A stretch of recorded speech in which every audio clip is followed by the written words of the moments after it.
I am Clara, 29 years old, and my family once threw me into a freezing winter storm over a lie my brother told. I was 13 years old when they screamed that they did not need a sick daughter, slamming the heavy oak front door in my face and locking the deadbolt. Hours later, the local police called them to the hospital emergency room. When my father walked into that sterile, brightly lit hospital ward and saw exactly who was sitting beside my bed, holding my frostbitten hand, all the color drained from his face. His hands shook so violently that he dropped his coffee cup, sending dark liquid splashing across the linoleum floor. "You cannot be here," he stammered, absolutely terrified of the woman glaring back at him. Before I continue this story, let me know where you are watching from in the comments below. Hit like and subscribe if you have ever had to stand up to toxic family members who thought they could destroy your life without facing any consequences. The rain lashed aggressively against the floor-to-ceiling windows of the Manhattan law firm, casting long, distorted shadows across the expensive mahogany conference table.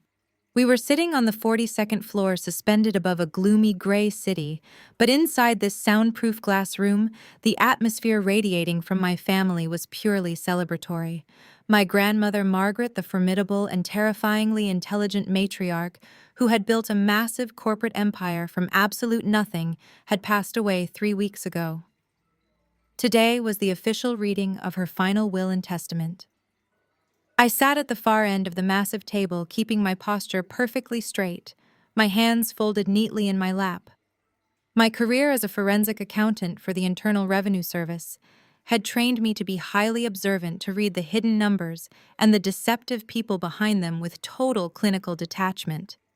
Today, the people sitting across from me were putting on a spectacular, nauseating performance of unbridled greed. My father, Richard, leaned back in his plush leather executive chair, his chest puffed out with unearned authority and arrogance. Beside him sat my mother, Patricia, her eyes gleaming with undisguised anticipation, her freshly manicured fingers drumming an impatient, greedy rhythm on the polished wood surface. But the most insufferable presence in the room belonged to my older brother, Jason, and his wife, Kendra. Jason, at 32 years old, had never held down a real job for more than 6 months in his entire life. He was the classic, undeniable golden child, funded entirely by my parents' wealth, floating effortlessly from one failed business venture to the next, without ever facing a single consequence. Yet today, he wore a custom-tailored Italian suit and a smug smirk that suggested he had just conquered the entire financial world through his own sheer brilliance. Kendra, his wife, sat pressed against his arm. She was a highly successful luxury real estate broker, an African-American woman who made absolutely sure everyone in her orbit knew exactly how much her fierce ambition and flawless networking had conquered the high-end property market. She was currently inspecting her massive diamond rings, occasionally tossing a condescending, pitiful glare in my direction. She wore a pristine white designer suit that probably cost more than my car, and her posture screamed superiority. The family lawyer, an exhausted-looking man in his late 60s, cleared his throat loudly and adjusted his reading glasses. He began reading the legal document, a supposedly updated will that my father claimed he had miraculously discovered in my grandmother's personal wall safe just a few days before she passed away. As the lawyer droned on through the dense, complicated legal jargon, the terms became sickeningly clear to anyone listening. According to this highly suspicious document, Margaret had experienced a sudden, drastic change of heart during her final months of life. The will systematically stripped me of all assets, completely revoking the protective trust fund she had legally set up for me years ago. Instead, it transferred total ownership and absolute control of the family corporation, the vast commercial real estate portfolio, and the massive countryside estate directly to Jason. My father was named as the lifetime executor of the estate, with full, unchecked administrative control over the liquid assets. I sat completely still, letting the heavy, devastating words wash over me without blinking. The lawyer read the final exclusionary clause, effectively disinheriting me from the bloodline and leaving me with absolutely nothing but the clothes on my back. A heavy, thick silence fell over the conference room, broken only by the rhythmic sound of the heavy rain hitting the reinforced glass. Then Jason let out a loud, obnoxious sigh of profound relief. He leaned over the table and aggressively high-fived my father. Patricia clasped her hands tightly together, looking up at the expensive ceiling fixtures as if thanking a higher power for finally validating her precious golden boy. Kendra let out a sharp, musical laugh that echoed obnoxiously off the glass walls. She crossed her long, elegant legs, aggressively adjusting her incredibly expensive designer handbag on the table so the logo faced me. "Well," she announced, her voice dripping with immense satisfaction and superiority. "It looks like the old bat finally regained her senses before she kicked the bucket. I suppose even her failing mind could not erase the fundamental fact that Jason is the true rightful heir to this family empire." I did not react to her venom. I did not cry, I did not scream, and I did not utter a single word of protest. I simply watched them celebrate their theft. My unnatural silence seemed to deeply unnerve the lawyer, who offered me a sympathetic, almost pitying look from across the table. "I am very sorry, Clara," the lawyer said softly, shuffling his papers. "This document legally overrides all previous arrangements and trusts. You are entitled to contest it in probate court, of course, given the sudden and rather drastic nature of the changes to the beneficiaries." Before I could even open my mouth to respond, my father slammed his heavy hand down onto the mahogany table, making the water glasses rattle. "There will be absolutely no contesting of this document," Richard barked, his face flushing with artificial outrage and fake indignation. My mother was of perfectly sound mind when she signed this. She finally realized that leaving any portion of her life's work to a troubled, unstable, and ungrateful girl would be a tragic waste of the family legacy. Jason is the future of this bloodline. It is written right there in black and white, certified and witnessed. Patricia chimed in immediately, her voice dripping with a fake, sugary sympathy that barely concealed her underlying venom. "You have to understand, Clara. You have always been such a difficult, stubborn child. Your grandmother simply woke up one morning and saw the harsh reality of the situation. You deliberately chose to be a low-level government worker scraping by on a pathetic civil service salary. You simply do not have the intellectual capacity or the social grace to manage real generational wealth. You would just squander it on ridiculous things. It is better this way, really. It protects you from responsibilities you cannot handle." I kept my breathing perfectly even, my eyes analyzing the fake signature on the photocopy of the will sitting directly in front of me.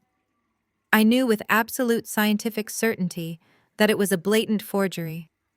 I knew my father had paid someone in the criminal underworld handsomely to replicate Margaret's distinct, sharp, cursive handwriting.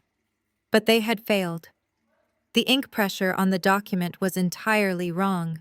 The loops on the letters were too hesitant, and the slant lacked my grandmother's characteristic aggression. As a federal forensic accountant, my entire professional life revolved around detecting financial fraud, uncovering hidden offshore assets, and systematically destroying fake corporate shells. My parents had absolutely no idea who they were actually dealing with right now.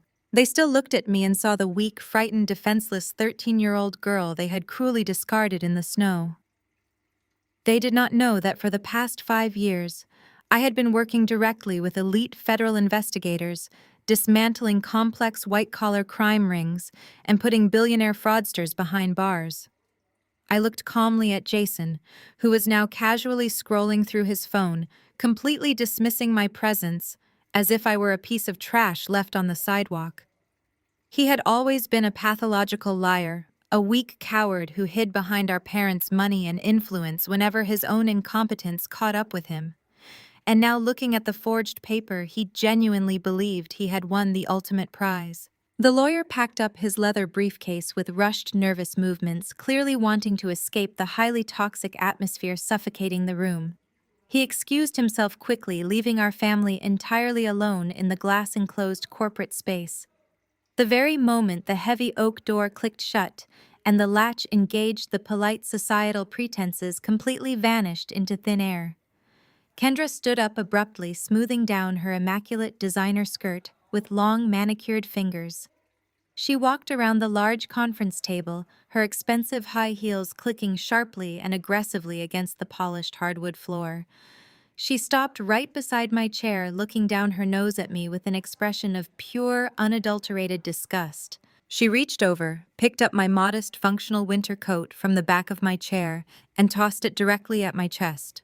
"Grab your cheap coat and get out," Kendra ordered, her voice echoing with absolute, unquestionable authority. "We have a massive amount of renovations to plan for the main estate, and I absolutely do not want your depressing, poverty-stricken energy lingering in our new space. We are hosting a massive victory gala at the mansion this coming weekend to celebrate the transition of power, and I need to start calling elite caterers immediately." I slowly stood up from the leather chair, letting the coat fall gently into my hands.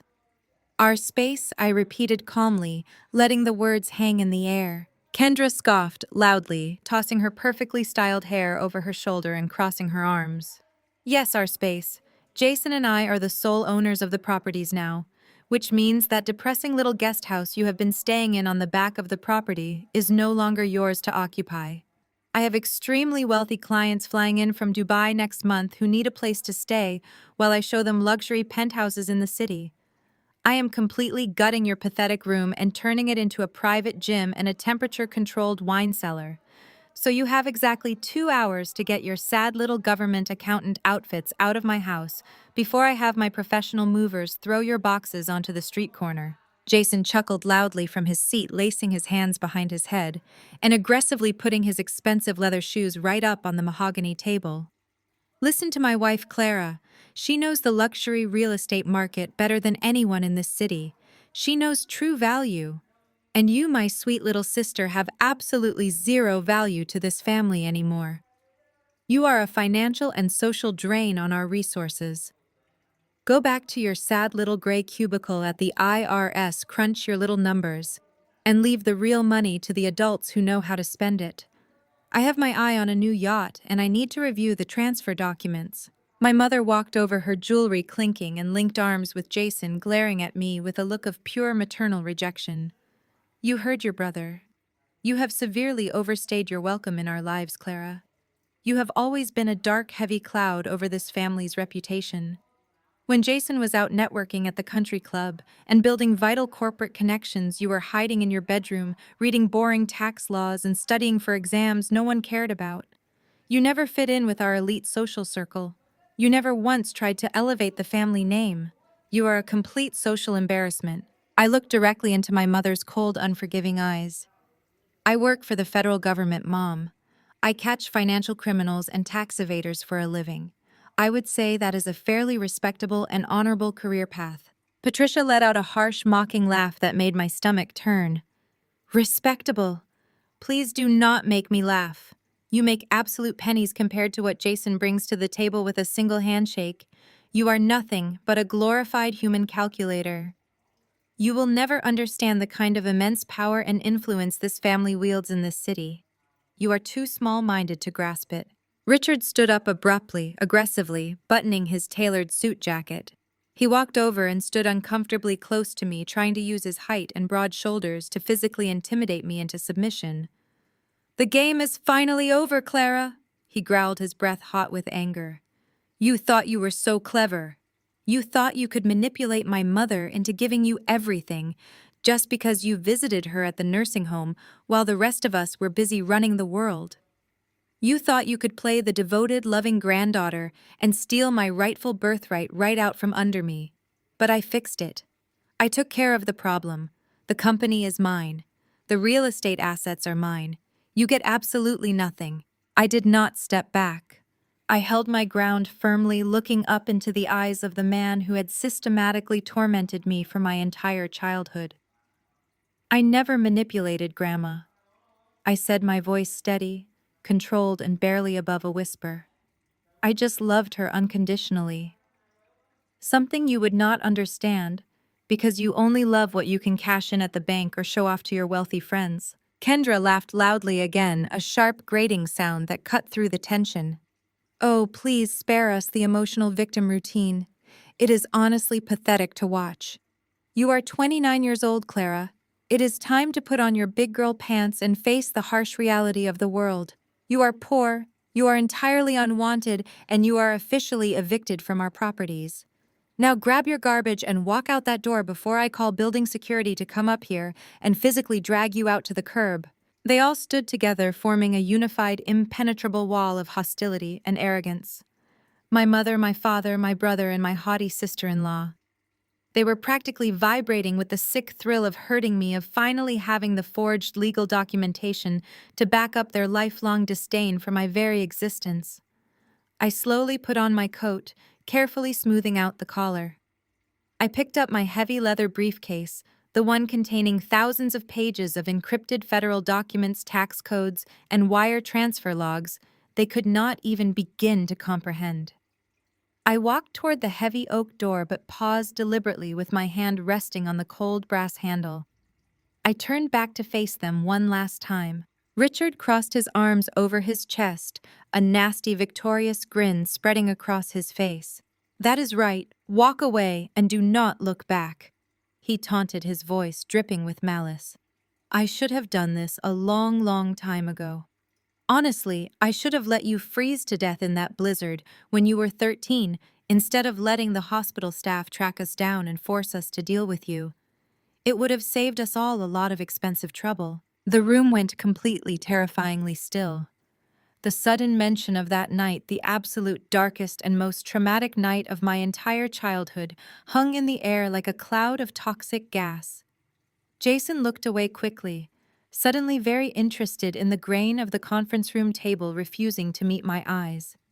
He was the sole reason I was thrown out into the freezing cold that night. He had stolen a massive amount of cash from my father's home office safe and used it to buy illegal drugs, hiding the stash deep inside my middle school backpack when he thought the police were going to search his room. When my parents found the stash, Jason cried fake tears and swore to them that I was a troubled addict stealing from the family. They did not even let me speak a single word in my own defense. My father had grabbed me violently by the collar of my shirt, dragged me kicking and screaming to the front door, and threw me out into a blinding 0-degree snowstorm with no winter coat. No phone and no shoes. Get out, he had screamed into the freezing wind. I do not need a sick drug addict daughter ruining my reputation. I had wandered the freezing ice-covered streets for hours, severe hypothermia setting in my lips, turning blue, and my limbs going numb, until a passing police patrol car found me, collapsed in a snowbank near a bus stop, and rushed me to the emergency room with a core temperature dropping to dangerous levels. I looked at my father now, letting the memory of that freezing, burning pain fuel the absolute terrifying calm in my voice. You did not come to the hospital to save me that night, Richard. I said the words slicing through the silence like a sharpened scalpel.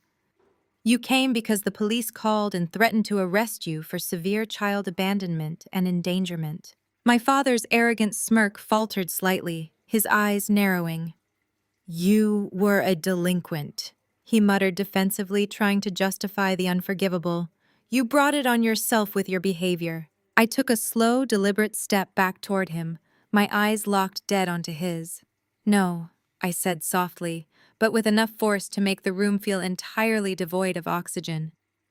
You came to the hospital to yell at me, and you walked through the sliding doors of the emergency room, ready to unleash your anger. But then you stopped dead in your tracks.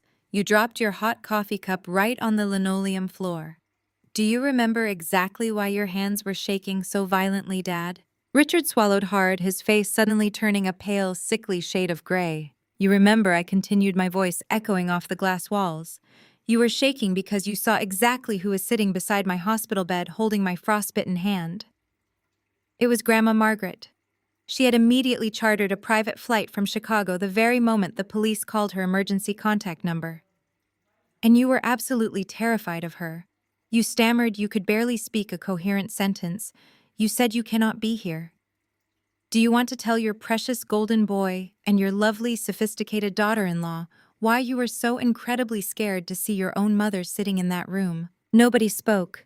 Kendra looked highly confused, glancing nervously between my father and me, clearly sensing a shift in the power dynamic. Jason shifted uncomfortably in his chair, the smugness completely wiped from his face. I will gladly tell them, I offered, smoothly enjoying the absolute terror blooming in my father's eyes. You were terrified because just 3 hours earlier, you had stood in front of the executive board of directors of her company and sworn under oath that Margaret was locked away in a private psychiatric care facility, suffering from severe advanced dementia. You filed completely fraudulent medical documents, trying to declare her legally incompetent, so you could seize her voting shares and take control of the empire. And then you walked into a hospital room and found that exact same woman, completely sharp, completely furious, and fiercely holding the hand of the daughter you had just tried to kill in the snow. You did not care about my severe hypothermia. You only cared that Margaret was about to completely destroy your illegal corporate coup. My mother stepped forward, her voice shrill with sudden panic. Shut up! Stop making up these ridiculous dramatic stories right now. You are delusional and sick.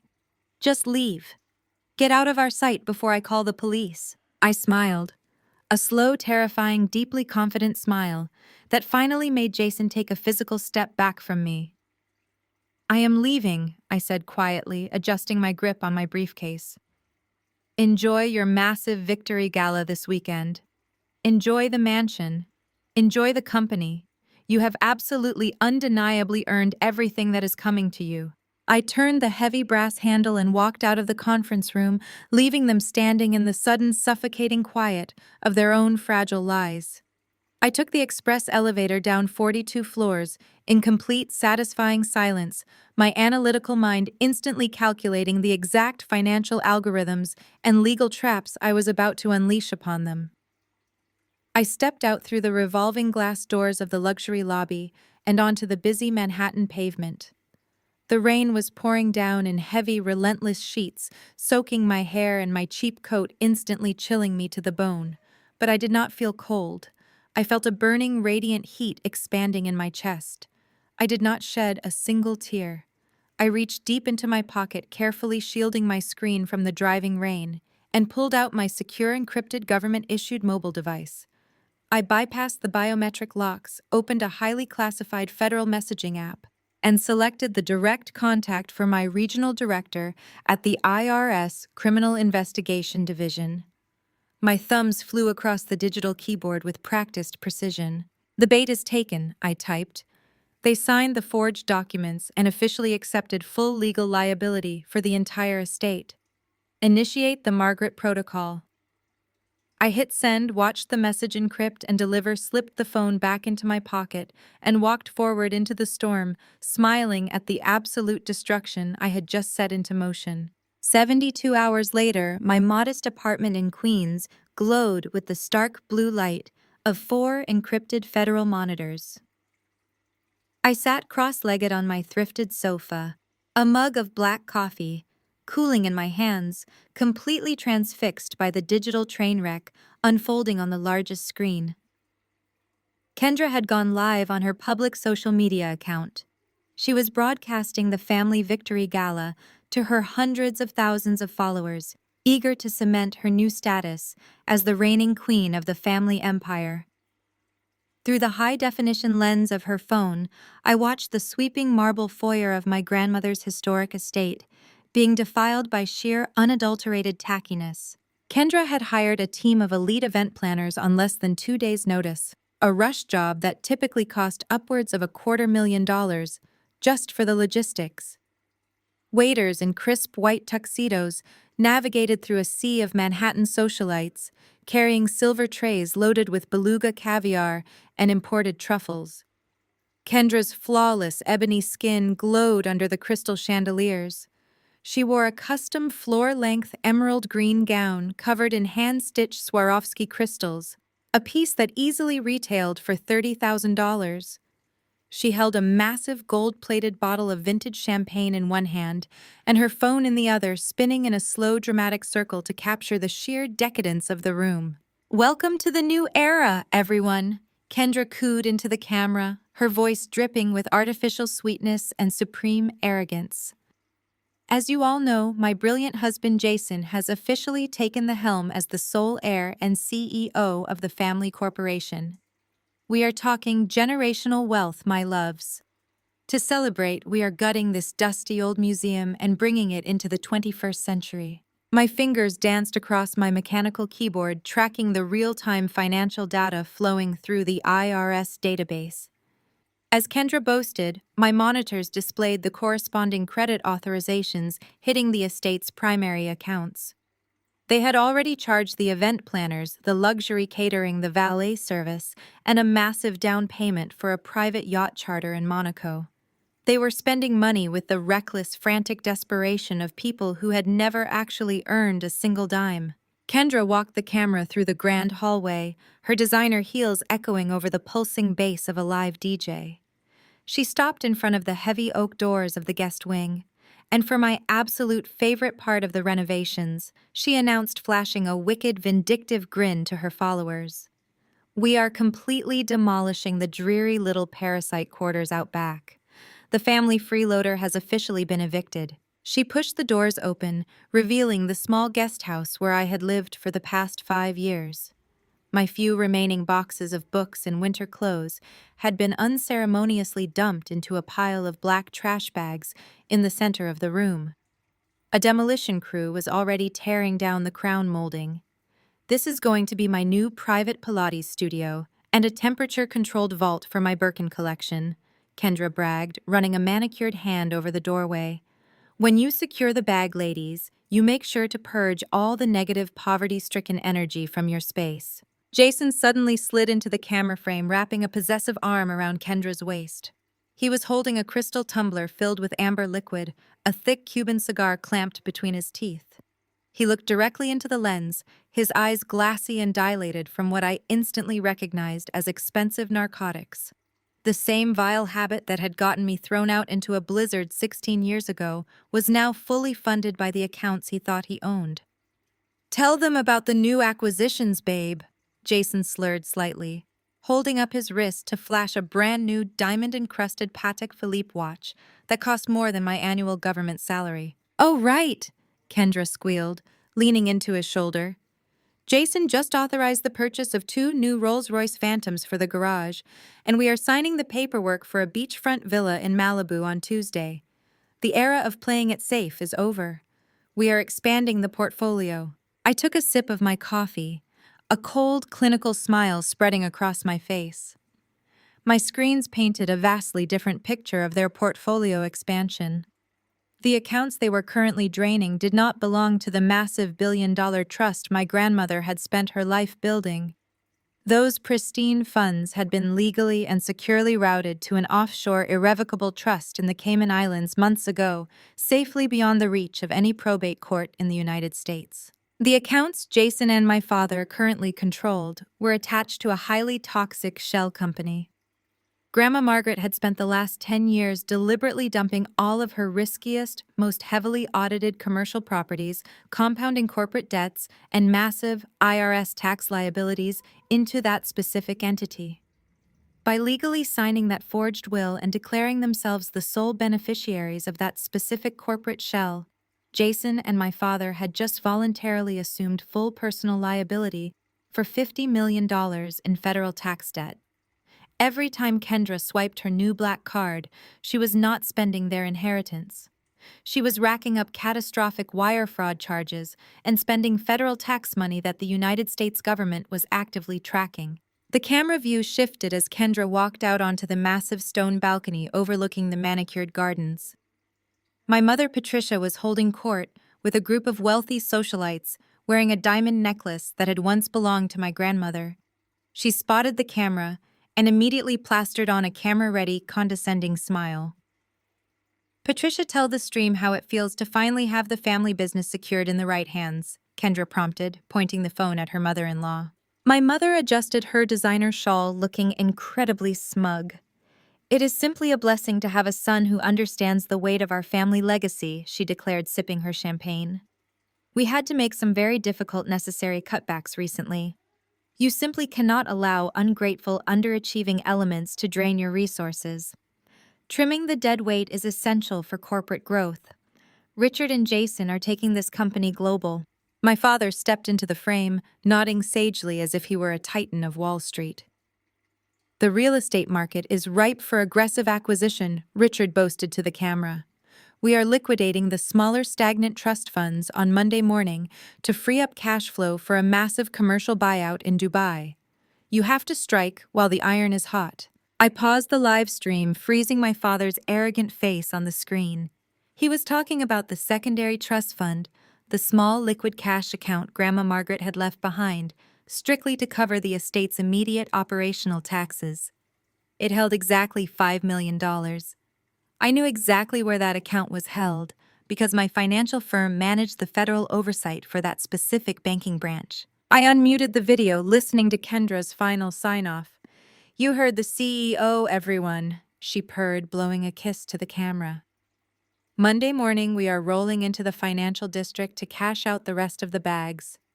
Keep watching because the glow-up is just getting started. Bye, haters." The live stream ended, plunging my apartment back into the quiet hum of my computer servers. I leaned back into my sofa, staring at the blank screen. They were so blinded by their insatiable greed, so obsessed with maintaining their flawless, wealthy facade, that they had not bothered to hire a single legitimate auditor to review the documents they had forced into probate. They saw the corporate name on the letterhead and assumed they had inherited the keys to the kingdom. They wanted to storm into my workplace on Monday morning to humiliate me and liquidate $5 million in cash. They wanted a public spectacle. I opened a secure channel to the bank's federal liaison team and pre-authorized the clearance codes for the withdrawal they were planning. I was going to give them exactly what they wanted. I was going to let them walk right into the lobby, sign the withdrawal slips in their own blood, and carry that money right out the front doors. Monday morning arrived with the sharp, sterile precision of a high-end corporate financial firm.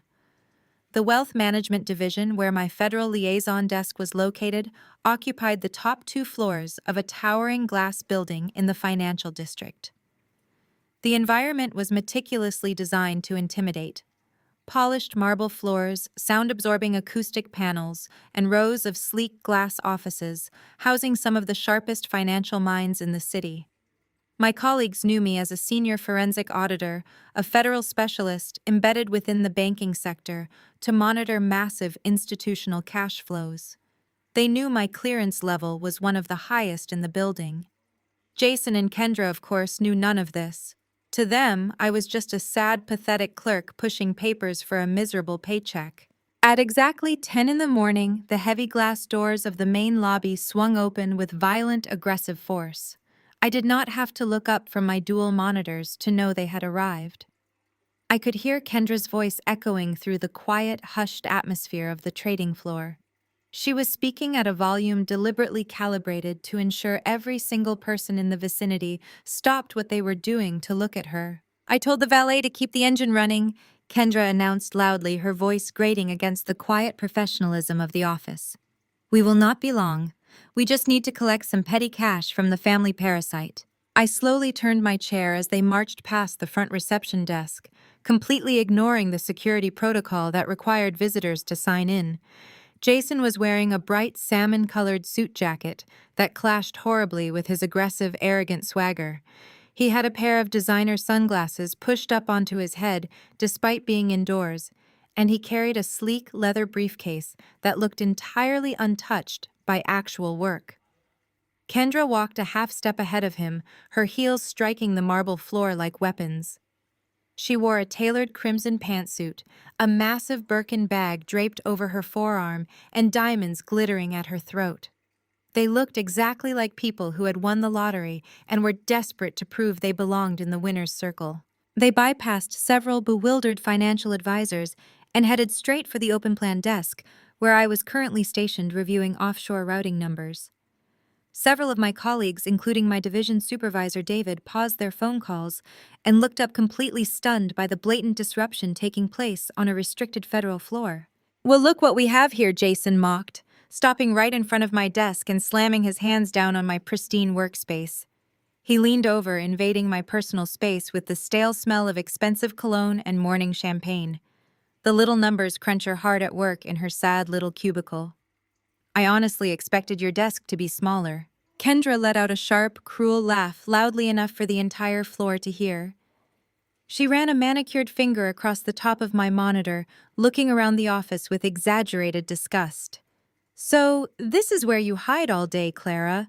It is honestly so depressing. The fluorescent lighting is doing absolutely zero favors for your complexion. But I guess when you make a minimum wage salary, you cannot really afford decent skincare, can you? I kept my hands resting calmly on my keyboard, my expression completely blank. Jason Kendra, you are currently trespassing on a restricted financial floor. If you have business with the retail banking division, the teller windows are located on the ground floor. Jason scoffed loudly, standing up straight and projecting his voice so every analyst and auditor in the room could hear him clearly. We are not here to talk to some minimum wage bank teller. We are here to talk to you, Clara. We want you to personally process the paperwork for the secondary trust fund liquidation. We want you to sit there, type in your little authorization codes, and hand over the $5 million that legally belongs to me. I thought it would be a nice poetic moment. The disinherited failure forced to hand over the family fortune to the rightful heir. The sheer audacity of his demand sent a ripple of absolute shock through the surrounding desks. My colleagues, seasoned financial experts who managed billions in federal assets, stared at Jason as if he had just lost his mind. David, my supervisor, stood up from his glass office across the floor, his brow furrowed in confusion, ready to call building security. I gave David a subtle, barely perceptible nod, signaling him to stand down and let the scene play out. Kendra stepped closer, placing her expensive handbag right on top of my active case files. "You heard the CEO," she sneered, looking down her nose at me. "We brought the signed certified probate documents proving Jason has full executive control over the Margaret estate.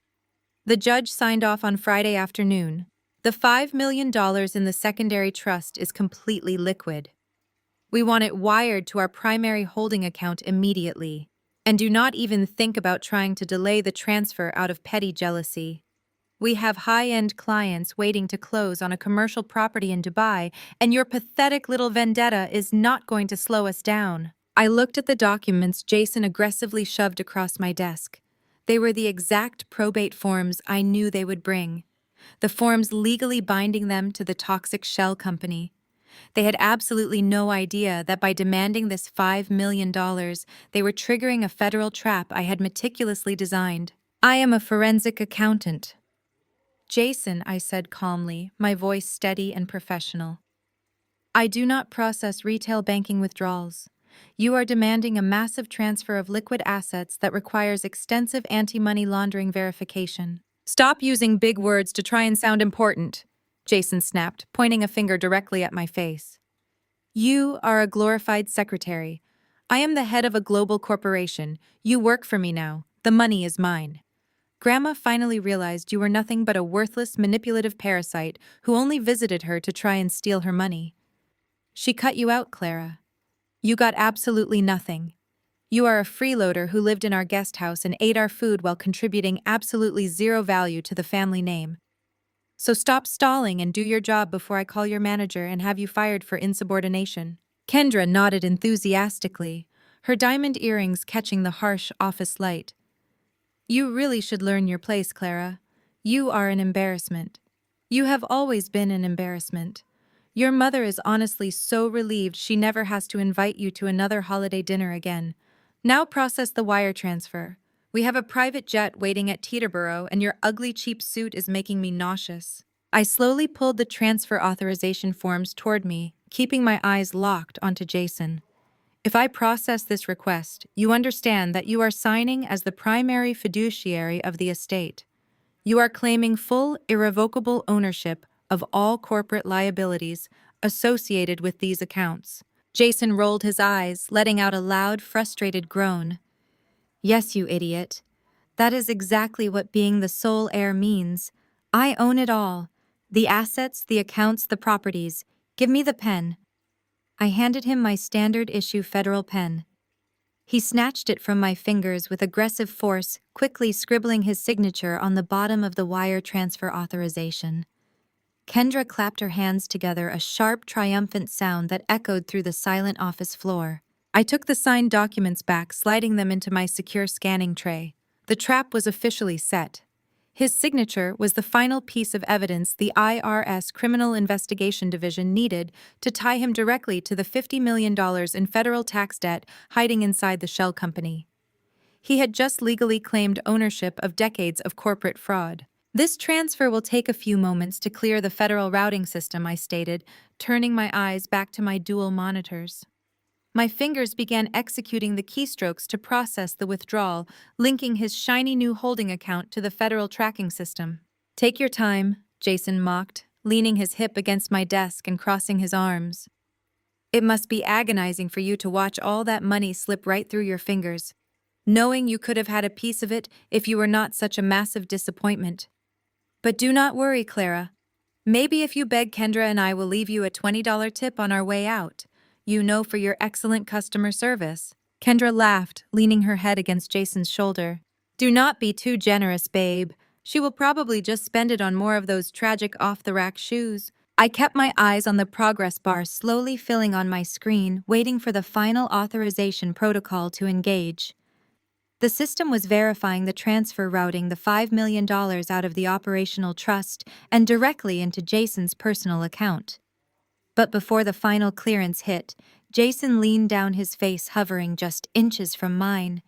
The arrogant, booming voice he had been projecting for the entire office suddenly dropped into a cold, venomous whisper intended only for me. You really thought you could win, didn't you? Jason murmured, his voice a sinister rasp that barely carried over the hum of the computer servers. You spent your entire pathetic life trying to prove you were better than me, trying to be the smart one, the responsible one. And look where it got you. Sitting in a cheap polyester suit, pushing buttons like an obedient little drone while I walk away with the entire family empire. He leaned even closer, forcing me to smell the stale champagne and the sharp chemical tang of whatever expensive narcotics he had snorted in the back of his hired luxury car. I kept my eyes locked onto his dilated pupils. My face remained a perfectly blank canvas. I did not flinch, I did not lean away, and I did not give him a single ounce of the fear he was so desperately craving. You know the absolute best part of all this? Jason continued, a sick, twisted smile stretching across his face. It is knowing that you still think the universe is fair. You still think hard work matters. You want to know a secret, Clara. A real family secret just between you and me before I take my millions and never look at your ugly face again. He braced both hands on my desk, looming over me, his voice dropping to a harsh, jagged whisper. It was me. I know you always suspected it, but I want you to hear it directly from my mouth. That night 16 years ago, the blizzard, the police, the drugs in your middle school backpack. I did it, every single bit of it. I did not blink. My fingers rested lightly on the keyboard, hovering over the final authorization key. I owed a massive debt to a dealer in the city, Jason confessed, practically vibrating with the sick thrill of his own villainy. I was terrified. The guy was threatening to come to the house. So I cracked the code on Dad's office safe. It was painfully easy. The old man used my birthday as the combination.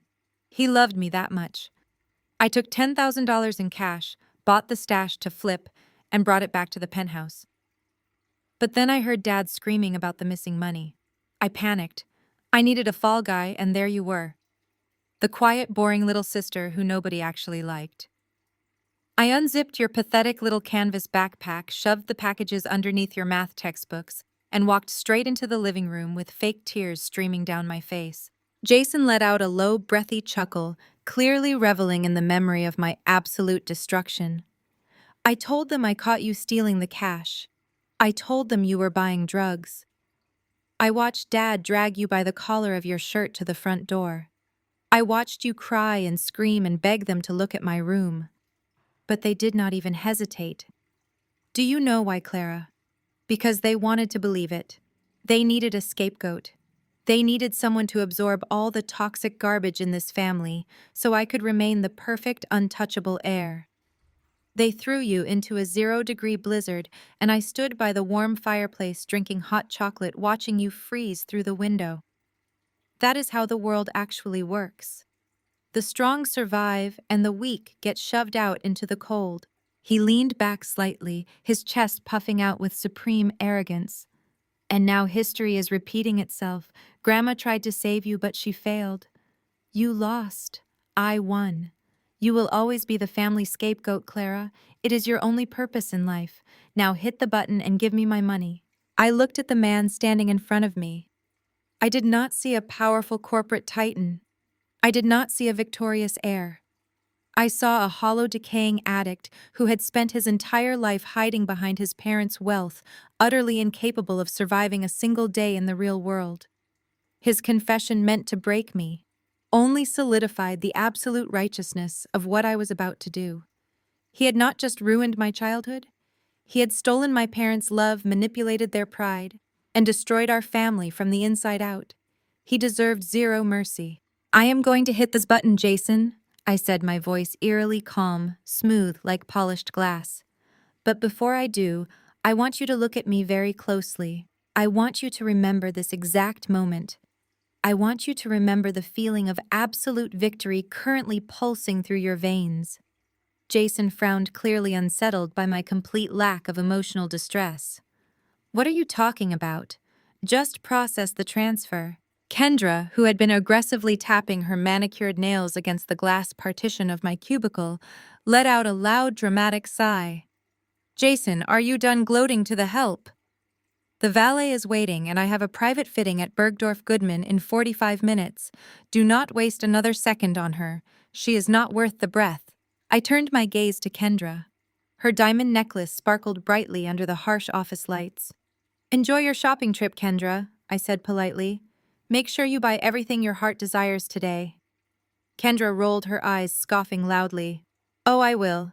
And I will make sure to post a picture of the receipt online, just so you can see what real wealth looks like. I turned back to my dual monitors. The loading bar on the federal routing system had reached 99%. The secondary trust fund, the $5 million of clean operational cash that Jason and Richard desperately needed to keep their newly acquired corporate shell afloat, was primed and ready for transfer. By moving this money out of the operational trust and directly into his personal checking account, Jason was committing the final, irreversible act of corporate embezzlement required to trigger a federal audit. He was piercing the corporate veil. He was legally tying his personal assets directly to the $50 million in toxic federal tax debt hiding inside the company he just inherited. You are right about one thing, Jason, I said quietly, my fingers resting on the enter key. The universe is not fair, but the federal government is incredibly thorough. I pressed the button. The screen blinked. A satisfying mechanical click echoed from the heavy-duty laser printer sitting on the edge of my desk. A single sheet of thick watermarked banking paper slid out into the output tray. It was the official certified wire transfer receipt. $5 million had just successfully moved from the Margaret Estate Operational Trust directly into Jason's personal offshore holding account. I picked up the receipt, checked the confirmation numbers, and slid it across the desk toward him. The transfer is complete. The funds are now fully liquid and under your exclusive personal control. You have successfully claimed your inheritance. Jason snatched the paper from the desk, his eyes scanning the massive string of zeros printed across the bottom line. A greedy, manic smile completely overtook his face. He kissed the receipt, waving it in the air like a winning lottery ticket. See that, Clara? Jason cheered, turning to high-five Kendra, who let out a shrill shriek of excitement. $5 million in cold, hard cash. And that is just the appetizer. When Dad and I liquidate the commercial properties next month, we are going to be billionaires. Have fun eating microwave ramen in your tiny apartment tonight. Kendra linked her arm through his, shooting me one final look of pure, unadulterated contempt. Let us go, babe. This place smells like failure and cheap perfume. I need to breathe some expensive air. They turned their backs on me and began their triumphant march out of the wealth management division. Jason strutted with his chest puffed out, waving the receipt at my bewildered colleagues, as if he were a celebrity leaving a red carpet event. Kendra walked beside him, practically vibrating with the anticipation of spending money she had not earned. They looked invincible. They looked like they owned the world. I sat back in my ergonomic chair and watched them go. I did not say another word. I simply crossed my arms and waited. As Jason and Kendra reached the heavy glass doors of the main lobby, pushing through them with loud, obnoxious laughter, my primary federal monitor flickered.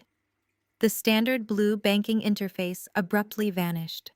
The screen went entirely violently red. A high-pitched digital warning chime sounded in my headset. Right in the center of the red screen, a heavily encrypted government notification box appeared, flashing with urgent bold white text. Alert: Federal Anti-Money Laundering Act violation triggered. Target: Jason Richardson. Funds frozen. Initiating asset seizure protocol. My supervisor, David, walked slowly out of his glass office. He approached my desk, his eyes fixed on the flashing red monitor. He looked down at me, a mixture of awe and sheer terror written across his face. "Clara," David whispered, his voice trembling slightly. "What did you just do?" I reached out and gently tapped the corner of my monitor. "I just handed my brother a $5 million anchor," I replied, my voice steady and cold. "And now I'm going to watch him sink." Less than 48 hours later, the federal trap I had set sprang shut with spectacular public humiliation. The scene unfolded on Fifth Avenue inside the private VIP viewing suite of one of Manhattan's most exclusive luxury boutiques. I did not need to be in the room to know exactly what was happening. Kendra, entirely incapable of enjoying her stolen wealth in private, was live-streaming the entire shopping spree to her audience of sycophants. I sat at my desk at the federal building, monitoring the digital footprint of the frozen accounts while keeping her social media broadcast open on a secondary screen. Kendra was reclining on a plush velvet sofa, a glass of complimentary vintage champagne balanced perfectly in one hand. She was surrounded by 3 fawning sales associates who hovered nervously, their hands full of velvet display trays. Kendra was in her absolute element, intoxicated by the smell of expensive leather and the dazzling sparkle of rare gems. "I think I will take the Himalayan crocodile Birkin," Kendra announced to her phone camera, flipping her hair over her shoulder, "and wrap up the matching diamond tennis necklace. Actually, you know what? Grab the platinum Cartier Panther bracelet, too. When you are the wife of a CEO, you cannot be seen wearing the same accessories twice in 1 week. It is just a rule, ladies. Write that down." The boutique manager, a perfectly groomed man named Henri, bowed his head with practiced deference. "Of course, Mrs. Richardson, an excellent selection. Your total comes to $485,000. Shall we process this on the black card you provided upon entry?" Kendra scoffed, waving her hand dismissively. "Obviously, Henri. Run it, and make sure the wrapping is perfect. We have a massive victory gala at the family estate this weekend, and I need these boxes displayed in the grand foyer for the photos." On my monitor, I watched the live feed with clinical detachment. The transaction pinged the federal routing system instantly. The system recognized the merchant code, recognized the massive withdrawal attempt, and cross-referenced it with the frozen offshore holding account Jason had set up. The algorithm did not hesitate. It slammed a digital iron gate down on the transaction. In the boutique, the atmosphere shifted in an instant. Henri swiped the heavy metal card through the secure terminal. The machine let out a sharp, discordant beep. The screen flashed a bright, undeniable red. Henri frowned slightly, maintaining his polite smile, and wiped the magnetic strip on his sleeve. "My apologies, Mrs. Richardson," Henri said smoothly. "Sometimes these high-security cards have a fraud protection trigger for unusually large purchases. I will just run it one more time." Kendra rolled her eyes, taking a loud, dramatic sip of her champagne. "Just push it through, Henri. Do not tell me your system is broken. That card is linked to a $5 million liquid cash account we just transferred yesterday. It is limitless." Henri swiped the card a second time. Another harsh beep echoed through the quiet VIP suite. The polite smile on the manager's face began to strain. He looked down at the terminal screen, his eyes widening fractionally at the specific error code displayed. He did not see a standard fraud alert. He saw a federal hold code, a code that told him this account was actively seized by the United States government. "I am so sorry, Mrs. Richardson." Henri said, his voice dropping to a low, discreet whisper, attempting to save her from public embarrassment. The card is declining. It says the account has been frozen by the issuing institution. Perhaps you have another form of payment. A wire transfer, perhaps. Or another card. Kendra froze. The champagne flute halted halfway to her lips. She stared at the boutique manager as if he had just slapped her across the face. Declined, she repeated, her voice rising in pitch, entirely abandoning her carefully cultivated aristocratic tone. Are you insane? Do you have any idea who my husband is? We literally just inherited a billion-dollar empire. Run it again. Mrs. Richardson, I assure you the terminal is functioning perfectly, Henri replied, taking a subtle step back as Kendra's hostility flared. The bank has placed a hard freeze on the account. I cannot override a federal hold. The words federal hold did not seem to process in Kendra's frantic, greedy mind. Instead, her extreme narcissism immediately sought a scapegoat.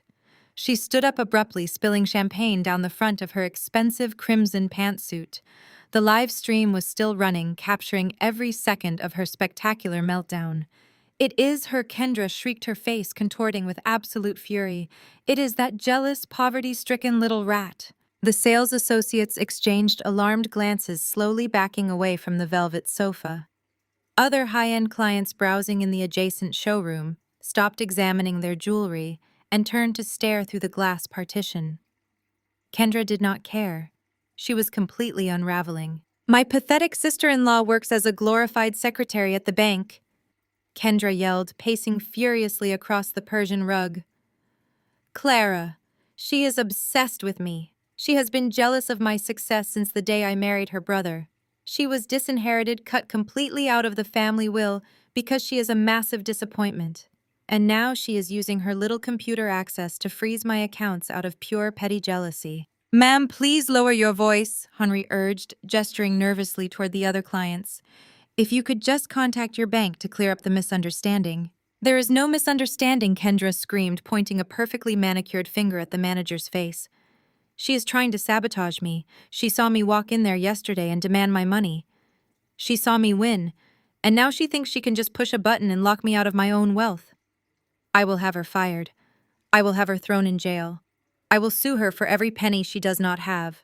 Kendra snatched her phone from the table, completely ignoring the thousands of comments flooding her live stream as her followers watched her unhinged tantrum. She frantically dialed my cell phone number, putting the call on speaker so her audience could witness her supposedly putting me in my place. I watched my personal phone light up on my desk. I let it ring twice before picking it up. I did not say hello. I simply listened to the sound of her heavy, ragged breathing echoing through the boutique. Fix it right now, you jealous little freak, Kendra snarled into the phone, her voice echoing through the silent federal office and the crowded luxury store simultaneously. Unfreeze my card immediately, or I swear to God, Jason will come down to that sad little cubicle and physically drag you out to the street. You cannot stop us from spending our money. I kept my voice perfectly modulated, projecting a cold, terrifying authority that sliced right through her hysterical screaming. Kendra, I said calmly, you are currently broadcasting this call to a live audience, so I strongly advise you to choose your next words very carefully. I do not care who is listening, she yelled back, stomping her heel into the expensive rug. I want everyone to know exactly how pathetic you are. You lost Clara. The money belongs to Jason. Now lift the hold. I leaned forward, resting my elbows on my desk. I did not freeze your account out of jealousy, Kendra. I froze your account because I am a senior forensic accountant for the Internal Revenue Service Criminal Investigation Division. The $5 million you attempted to spend today was routed through a corporate shell company carrying $50 million in federal tax debt. By claiming that inheritance, your husband legally assumed full liability for decades of corporate fraud. The silence that fell over the luxury boutique was absolute. Even over the phone, I could hear the sharp intake of breath from the boutique manager. The live stream comments suddenly halted, the viewers collectively realizing they were witnessing a federal criminal investigation unfolding in real time. Kendra's voice faltered, the arrogant bluster instantly evaporating into sheer panic. What are you talking about? You are a clerk. You are a nobody. I am the federal agent assigned to seize your assets, I corrected smoothly. The card you are currently holding is linked to an account that has been permanently impounded by the United States government under the Anti-Money Laundering Act. Any further attempts to access those funds will be considered wire fraud. I suggest you put the crocodile handbag down, Kendra. You cannot afford it. You are lying. Kendra gasped, her voice trembling violently. Jason said the money was clean. He said the old lady left us everything. My grandmother left you exactly what you deserved, I replied. She left you the debt, she left you the liabilities, and she left me the authority to lock the cage. I hung up the phone. On the secondary monitor, I watched the final seconds of Kendra's broadcast. The realization of her total ruin washed over her face. She looked down at the black metal card in her hand, then up at the boutique manager, who was already picking up the landline to call mall security. Kendra dropped the phone, the camera tumbling to the marble floor, capturing a distorted, chaotic angle of her fleeing the boutique empty-handed, leaving nothing behind but her shattered pride and a viral video of her complete destruction. The first domino had officially fallen. The financial arteries of their fake empire were severed. Now it was time for the poison they had swallowed to slowly work its way up to their hearts. The digital dominoes did not stop falling with Kendra's spectacular public meltdown. While she was fleeing that luxury boutique in tears, the federal algorithms I had unleashed were systematically sweeping through the rest of the corporate infrastructure Jason and my father had so eagerly claimed. Sitting at my kitchen island in my modest Queens apartment, I watched the cascade of federal holds trigger across my secured monitors. The operational trust was merely the entry point. Once Jason signed that wire transfer, he legally bound himself and my father as the primary fiduciaries of the toxic shell company. The IRS tracking software immediately followed the financial connections like blood flowing through veins. Within hours, the freeze extended to the parent company's primary assets. The international vendor accounts locked down. The offshore routing lines went dark. The corporate payroll accounts slammed shut. The entire financial nervous system of their newly stolen empire experienced a catastrophic, undeniable heart attack. I calmly closed my laptop, the soft click echoing in the quiet of my apartment. I walked over to my small kitchenette to pour myself a fresh cup of coffee, feeling a profound sense of peace. This apartment was not a sprawling penthouse, and it certainly did not have crystal chandeliers or imported marble floors. It was simply 500 square feet of clean, functional space that I paid for with my own honest salary.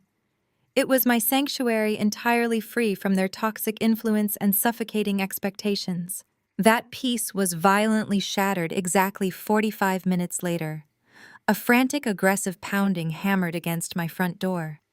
The heavy, desperate thumping rattled the deadbolt, followed immediately by the shrill, demanding sound of the doorbell being pressed repeatedly in rapid succession. I did not need to check the security camera feed on my phone to know who had managed to bypass the building's front gate. The sheer entitlement radiating through the wood was unmistakable. I set my coffee mug down on the counter, smoothed the front of my casual sweater, and walked to the door. I unlocked the deadbolt and pulled the door open. My mother, Patricia, stood in the dimly lit hallway, looking like a woman who had just survived a high-speed collision with reality. Her normally flawless, heavily sprayed blonde hair was slightly disheveled from the humid New York air. Her designer trench coat was buttoned crookedly over her silk blouse, and her eyes were wide, manic, and bloodshot. The carefully constructed mask of the elegant, untouchable socialite had completely slipped, revealing the terrified, vicious narcissist underneath. Before I could even offer a greeting, she shoved her hands aggressively against the center of my chest, pushing her way past me and into my apartment without an ounce of hesitation or respect. "What kind of sick, pathetic game are you playing?"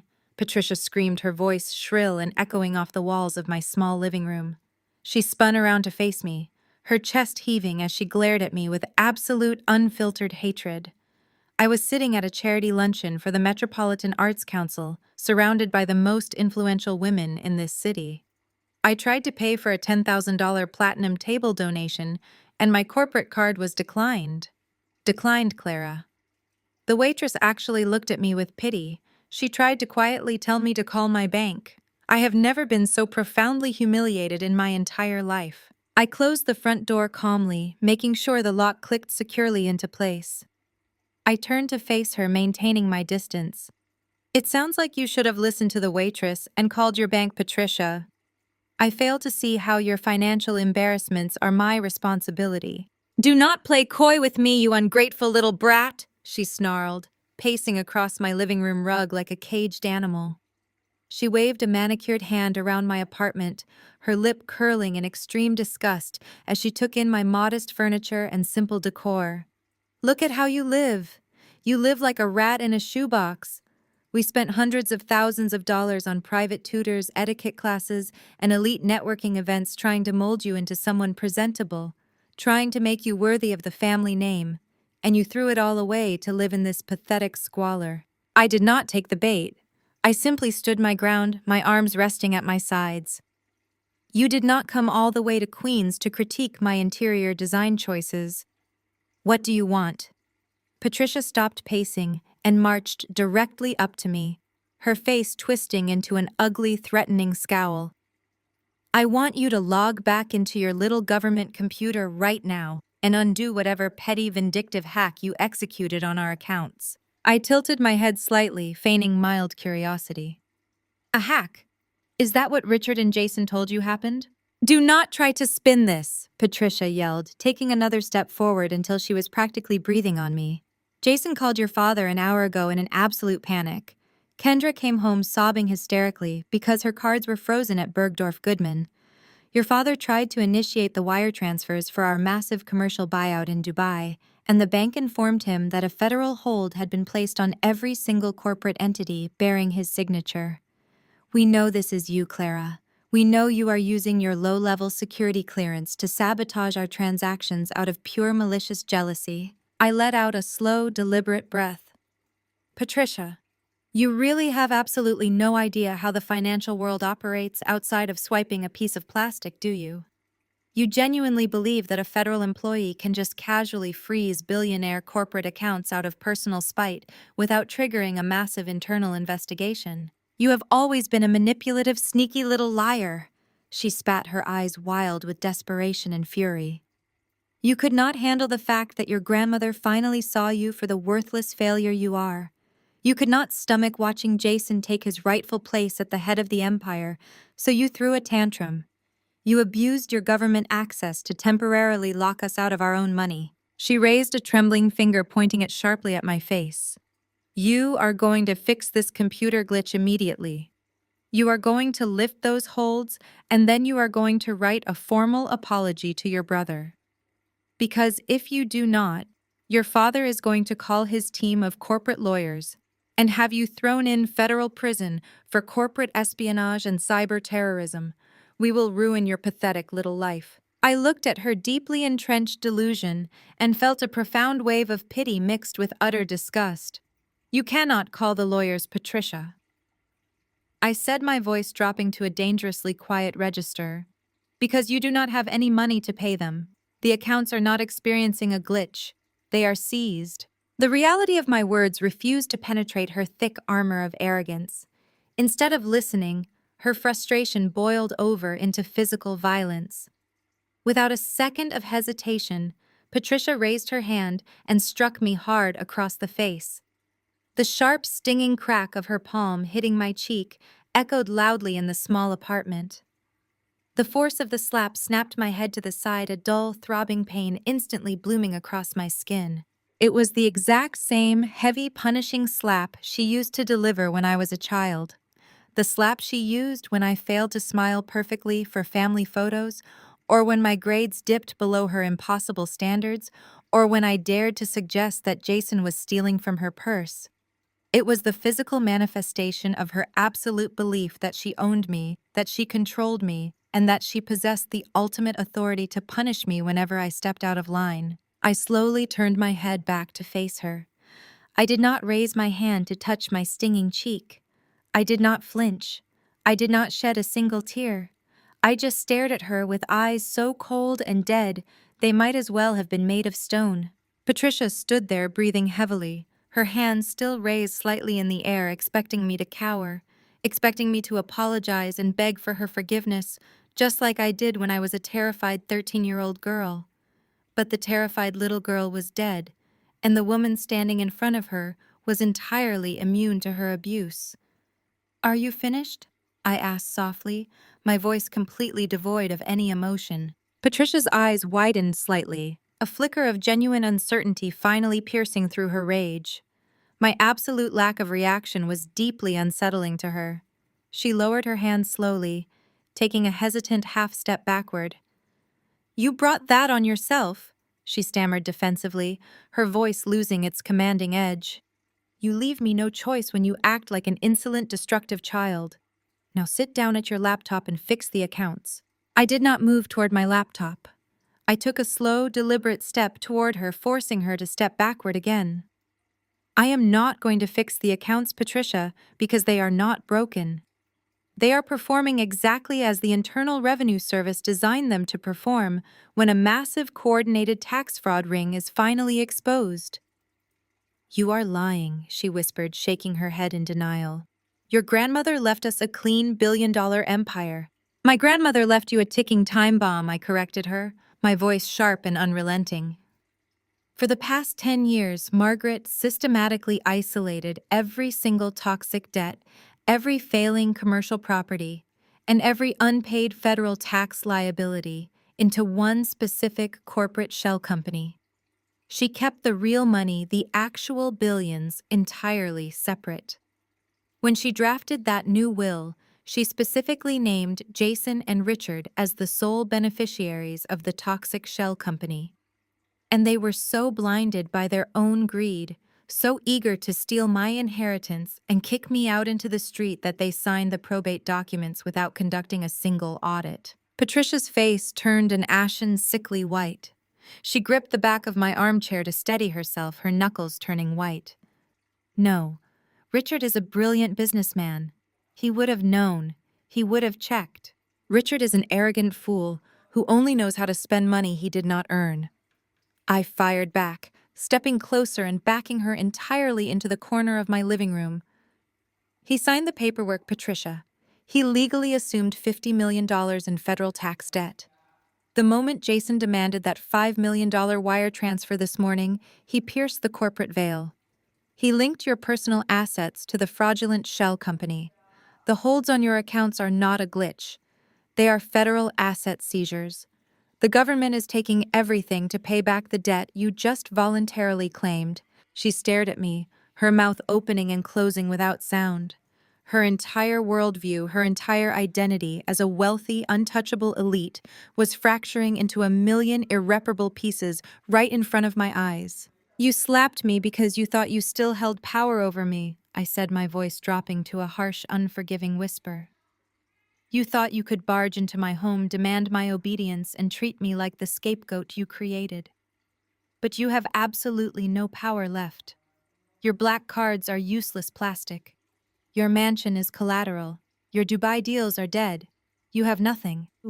I walked over to the front door and pulled it wide open, gesturing to the hallway. "Get out of my apartment, Patricia. Go back to your husband and tell him the truth. Tell him the empire he stole is actually a federal cage and he just locked the door from the inside." Patricia stumbled toward the exit, looking entirely hollowed out, her designer coat suddenly looking like a cheap costume on a broken woman. She did not say another word. She walked out into the dim hallway, her shoulders slumped, her arrogant swagger completely eradicated. I slammed the door behind her and locked the deadbolt. The sharp sting on my cheek was still there, but it felt incredibly validating.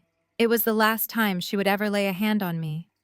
The second domino had officially fallen, and the panic was spreading exactly as I had planned. I stood in the quiet of my apartment for only a moment, before the heavy silence was broken by the sound of Patricia sobbing on the other side of the wood. She had not left. She was leaning heavily against the painted steel frame of my front door, her jagged, frantic breathing audible through the thin walls of the hallway. Then came the desperate, pathetic scratching of her manicured nails against the door, followed by a muffled, agonizing sob. I unlocked the deadbolt and pulled the door open one last time. Patricia practically fell forward, catching herself on the doorframe. Her designer mascara was running down her cheeks in dark, jagged rivers.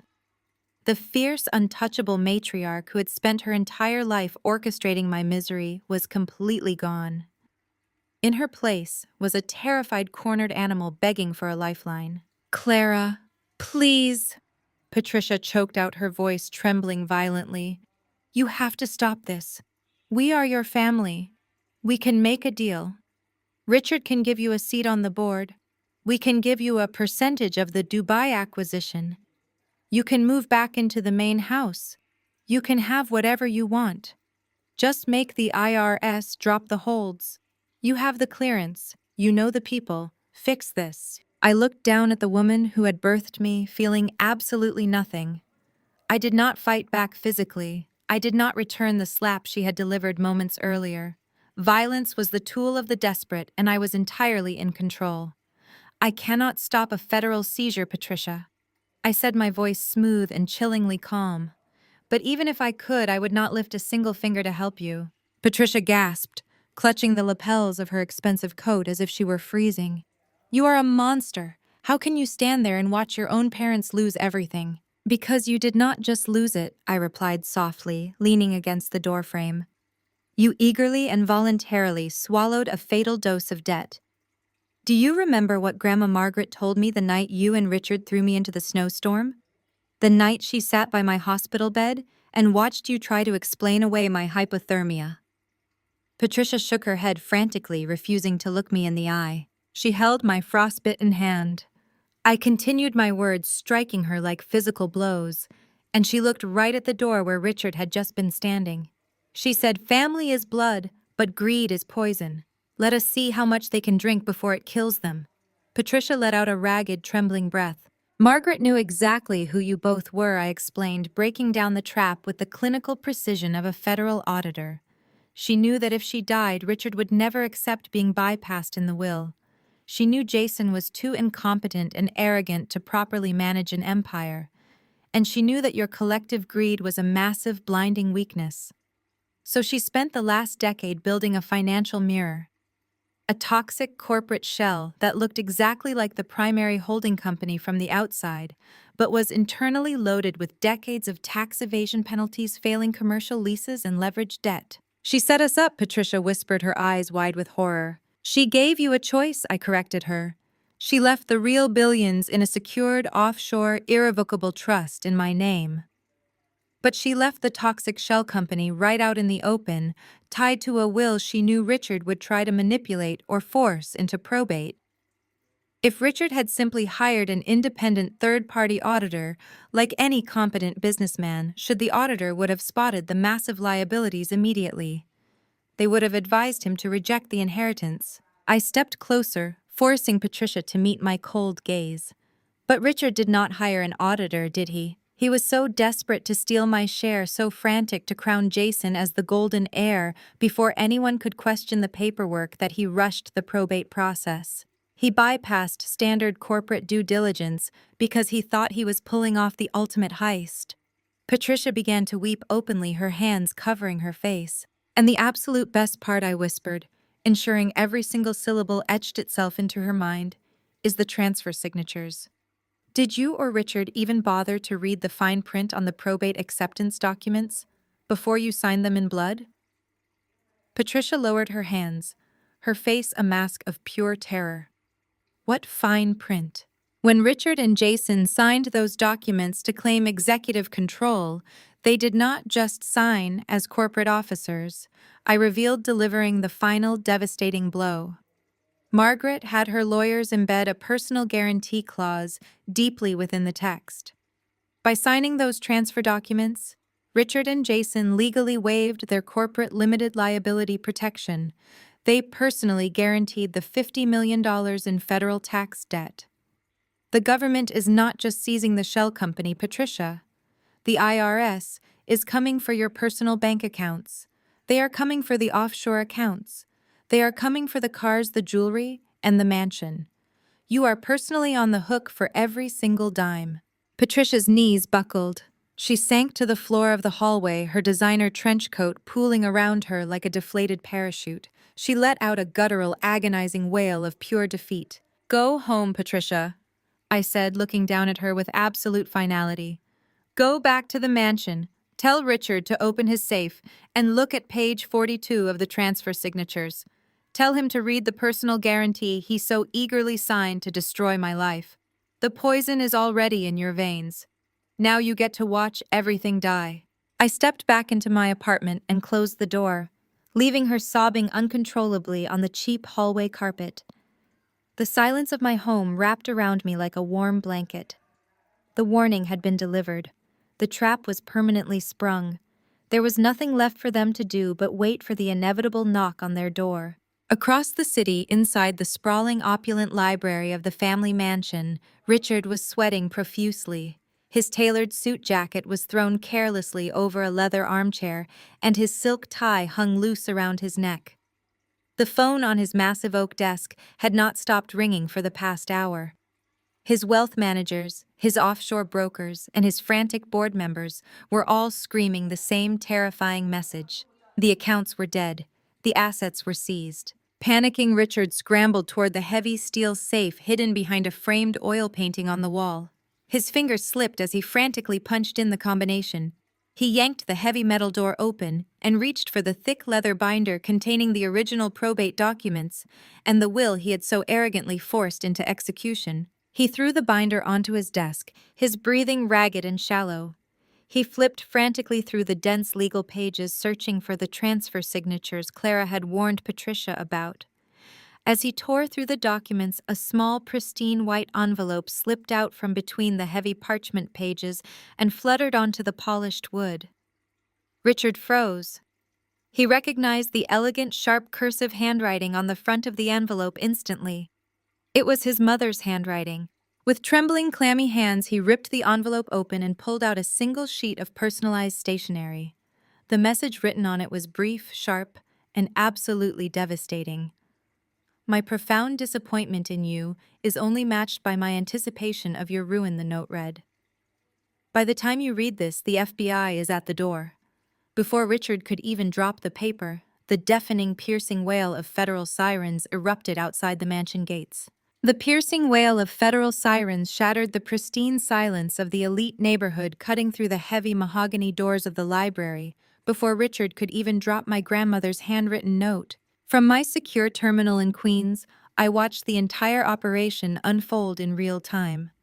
As the primary forensic accountant assigned to the asset seizure, I had direct access to the live tactical feeds streaming from the body cameras of the lead Internal Revenue Service criminal investigation agents. The digital feed on my monitor showed a fleet of armored black SUVs violently tearing up the pristine, manicured gravel of the mansion's long driveway. Red and blue strobe lights painted the massive stone columns of the estate in chaotic, flashing colors, entirely erasing the aristocratic elegance my parents had spent their entire lives trying to project. The heavy iron front doors of the mansion were breached with a deafening, splintering crash. Dozens of federal agents wearing tactical vests emblazoned with FBI and IRSCI flooded the grand foyer, their boots tracking mud and rain across the imported Italian marble floors. The house, which had been the site of their massive, arrogant victory gala just hours prior, was instantly transformed into an active federal crime scene. In the library, Richard stood frozen behind his massive oak desk. His face was the color of wet ash. The tactical feed showed two armed agents bursting through the library doors, their flashlights cutting through the dim lighting. "Richard Richardson, step away from the desk and keep your hands exactly where I can see them," the lead agent barked, his voice echoing loudly over the radio feed. My father, the man who had always used his physical size and booming voice to intimidate everyone around him, shrank instantly. He raised his trembling hands in the air, backing away from the open safe. He did not say a word. He did not demand to speak to his lawyers or threaten to call the chief of police.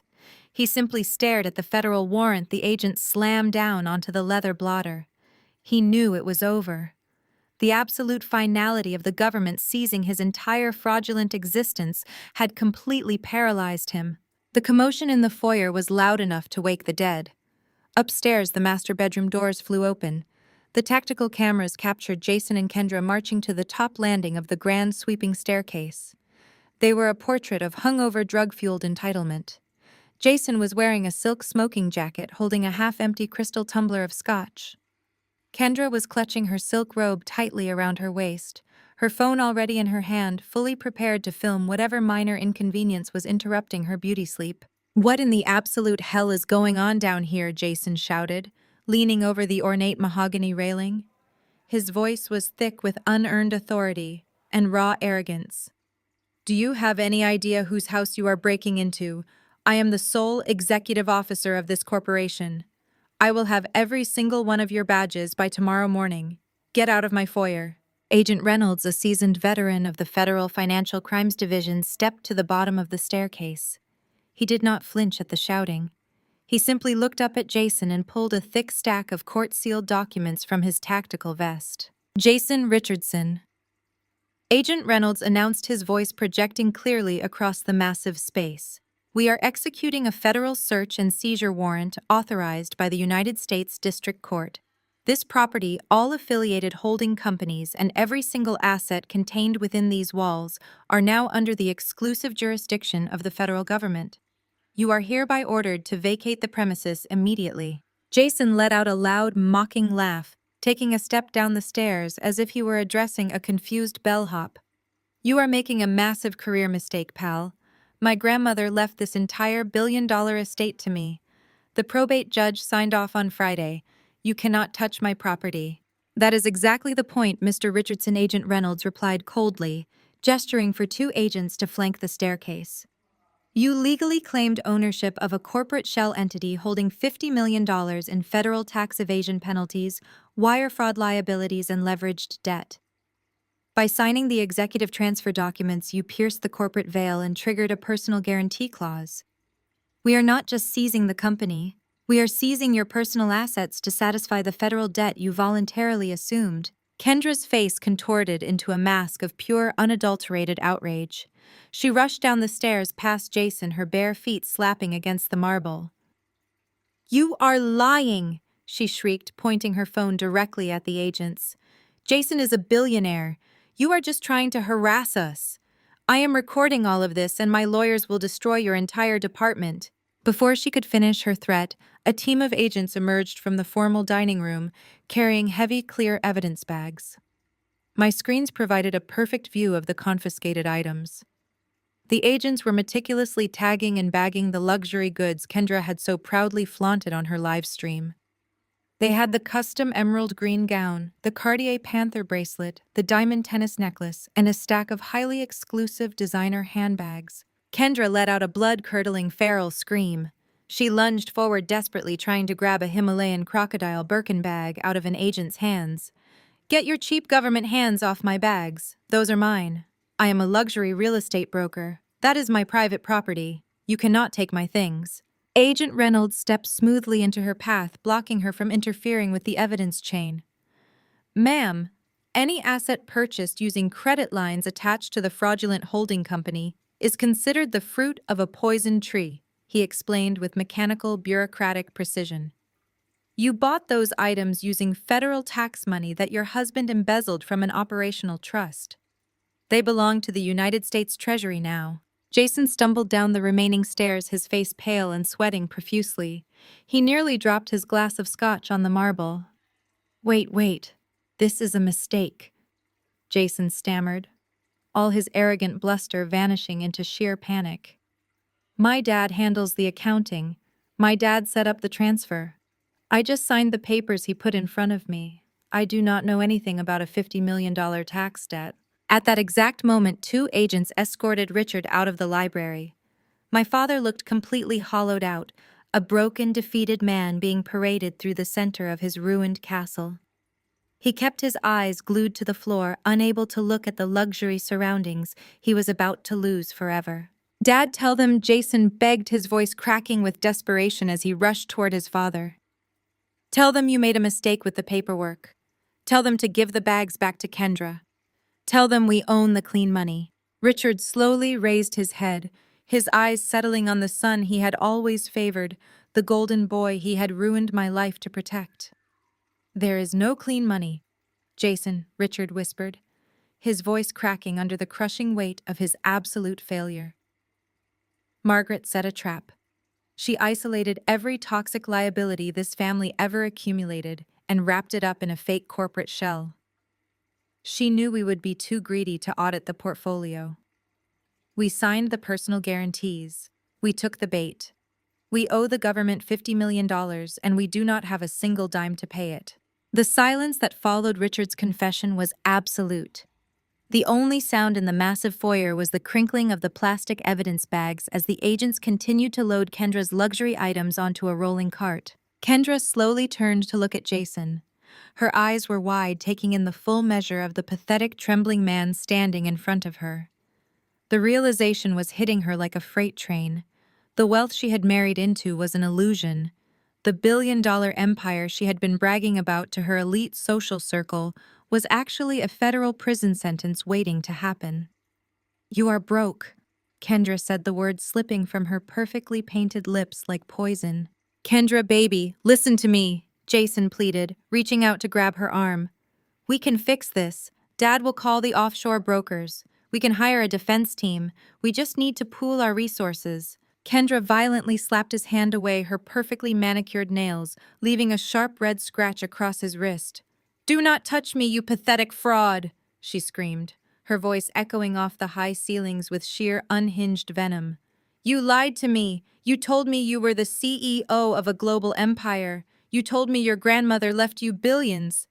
You are not a titan of industry. You are a weak, incompetent addict who just signed away my entire future because you were too stupid to read a legal contract." Jason flinched as if she had shot him. "Kendra, please, we are husband and wife. We are a team." A team. Kendra laughed, a sharp, hysterical sound that bordered on madness. "I am a highly successful luxury real estate broker. I built my own brand. I only married you because you promised me generational wealth. I tolerated your pathetic whining and your disgusting substance abuse because I thought I was securing the bag. And you just dragged me into a $50 million federal tax evasion scandal." Agent Reynolds cleared his throat, holding up a separate document. "Mrs. Richardson, since you filed your taxes jointly with your husband last year, and your name is listed on the secondary holding accounts, your personal assets, including your real estate commission accounts, have also been temporarily frozen pending the federal investigation." Kendra stopped breathing. Her eyes darted wildly between the federal agent and the man she had married. Her own money, the commissions she had earned selling penthouses to international clients, was locked behind the same iron gate I had dropped on Jason. "You ruined me," Kendra whispered, her voice dropping into a register of pure, terrifying hatred. She stepped right up to Jason, her eyes burning with absolute disgust. "You arrogant, useless little boy. Your parents spent their entire lives treating you like a king, and you are nothing but a massive, catastrophic failure. Clara was right about you. She was right about all of you."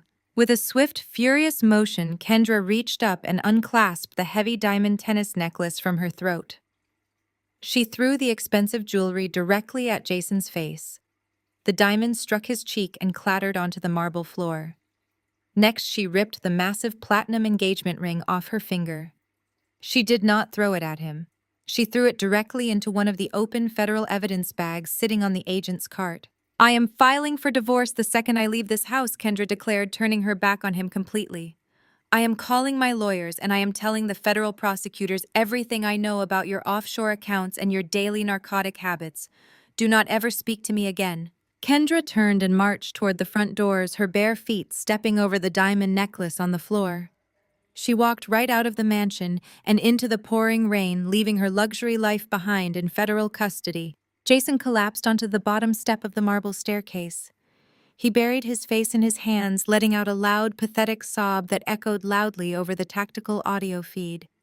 He had lost his wife, his fake empire, and his freedom in less than 10 minutes. The golden child was finally being forced to pay the bill, and the cost was his entire life. I severed the secure connection to the tactical body cameras, letting my primary monitor fade to black. The raid was over.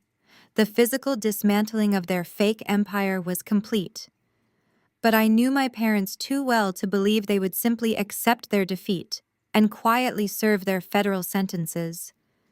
They had spent their entire lives dodging accountability, manipulating the truth, and stepping on the necks of anyone who got in their way. Their immediate instinct would not be remorse. Their immediate instinct would be to find someone else to burn in their place. Less than 48 hours after the raid, my encrypted communication terminal pinged with an urgent audio file from the downtown field office. Richard and Patricia had managed to pool the very last of their hidden clean cash reserves to hire a notorious high-priced criminal defense attorney named Conrad. Conrad was a slick, morally bankrupt fixer known throughout the financial district for defending Wall Street embezzlers and creating elaborate, airtight scapegoats to keep wealthy criminals out of federal prison. I pulled up the live audio and video feed from Interrogation Room B at the federal courthouse in Lower Manhattan. Richard, Patricia, Jason, and Conrad were seated around a cold, stainless steel table, waiting for the federal prosecutors to arrive for a preliminary proffer session. Jason looked physically ill, trembling in an oversized orange jumpsuit stripped of his designer suits and his unearned swagger. Patricia sat rigid, her face drawn and haggard without her expensive cosmetics. Richard paced the small, windowless room like a trapped animal. "We are not going down for this, Conrad," Richard barked, slamming his fist against the metal table. "There has to be a way out. I am a respected businessman. I have golfed with the mayor. I am not spending the rest of my life in a federal penitentiary because my dead mother set a trap. You need to find a loophole." Conrad leaned back in his chair, tapping a gold pen against his legal pad. His voice was smooth, calculated, and dripping with sleaze. "The federal prosecutors have a mountain of evidence, Richard. They have your signatures on the transfer documents. They have the wire routing numbers. You legally claimed ownership of a company loaded with $50 million in tax evasion penalties. The only way you walk out of this building as free men is if we provide the government with a highly plausible alternative suspect. We need a mastermind. We need someone with the advanced financial expertise to manipulate offshore trusts, route toxic debt into a shell company, and bypass standard corporate audits without triggering early alarms." Patricia gasped, her eyes widening with sudden malicious inspiration. A wicked, desperate light flooded her face as she looked at her husband. "Clara," Patricia whispered, her voice gaining strength and venom with every syllable. "It was Clara." Richard stopped pacing. He slowly turned to his wife, the realization hitting him like a bolt of lightning. "She is an accountant," he said, his voice rising with manic excitement. "She works for a major financial firm. She handles massive corporate accounts every single day. She has the exact skill set required to pull off a cyber heist of this magnitude. She orchestrated this entire nightmare." Patricia agreed enthusiastically, leaning over the table toward the defense attorney. "Clara has always been a deeply troubled, vindictive, jealous child. She was furious that my mother cut her out of the will. She clearly hacked into the family servers, manipulated the corporate structure, and planted the federal tax debt to frame my innocent son. She orchestrated this massive cyber attack as revenge for being disinherited." Jason, absolutely desperate to avoid spending another night in a holding cell, immediately jumped on board the cowardly narrative. "Yes," Jason cried out, his voice shrill and pathetic. "She always hated me. She set up the wire transfer at the bank. She handed me the pen and forced me to sign those documents under false pretenses. She smiled at me while she did it. I was tricked by a rogue, malicious financial professional. She used her insider banking access to digitally alter the trust fund documents and frame me for her crimes." Conrad smiled, a cold, predatory grin that reached from ear to ear. "It is the perfect narrative," he declared, quickly jotting down notes on his legal pad. "A bitter, estranged daughter with a background in corporate accounting uses her insider knowledge to hijack a multi-million-dollar estate and destroy her innocent, grieving family. We can spin this beautifully for a jury, but we have to double down. You cannot just suggest she is involved. You need to officially request that the federal investigators arrest Clara for corporate espionage, wire fraud, and grand larceny. You have to point the finger entirely at her and offer to testify against her in open court." "I will sign an affidavit right now," Richard said eagerly, completely willing to throw his own daughter into a federal prison to save his own skin. Clara set the trap. She printed the wire transfer receipt. She is the one who initiated the corporate ruin. We are completely innocent victims of a hostile digital takeover. Sitting in my apartment listening to my own mother and father eagerly volunteer to destroy my life and lock me in a cage, I did not feel an ounce of surprise. This was exactly who they were. They were cowards of the highest order. But their cowardly blame game was the absolute final nail in their coffins. By officially filing a false police report and lying to a federal agent during an active federal investigation, they were about to commit another massive, undeniable felony. The heavy metal door of the interrogation room swung open. Agent Reynolds, the lead investigator who had conducted the raid on the mansion, stepped into the room holding a thick file folder. He took a seat across from my family, his expression perfectly stoic. Richard stood up immediately, puffing his chest out and trying desperately to reclaim his lost aristocratic authority. "Agent Reynolds, we have a formal statement to make on the official record," Richard announced smoothly, his voice dripping with fake sincerity. "My family is the victim of an elaborate targeted cyber attack. We have identified the sole mastermind behind this massive tax fraud conspiracy." I watched through the hidden surveillance camera as Agent Reynolds raised a single eyebrow, clicking his pen and holding it over his notepad. "Is that so, Mr. Richardson? And who exactly do you believe orchestrated a $50 million federal tax evasion scheme?" Patricia leaned forward, resting her hands on the table, her voice dripping with fake maternal sorrow. "Our daughter, Clara Patricia," said, managing to squeeze out a single calculated crocodile tear. "She is a deeply disturbed, dangerous financial hacker. She used her banking access to digitally alter the trust fund documents and frame her brother out of pure spite. We want to press full federal charges against her immediately, arrest her agent Reynolds, send her to prison where she belongs." Conrad slid a formally drafted accusation document across the metal table. "My clients are fully prepared to testify against Clara under oath. We demand that you issue a warrant for her arrest and release my clients from federal custody immediately." Agent Reynolds looked down at the signed accusation document, then looked back up at my family. He knew exactly who I was.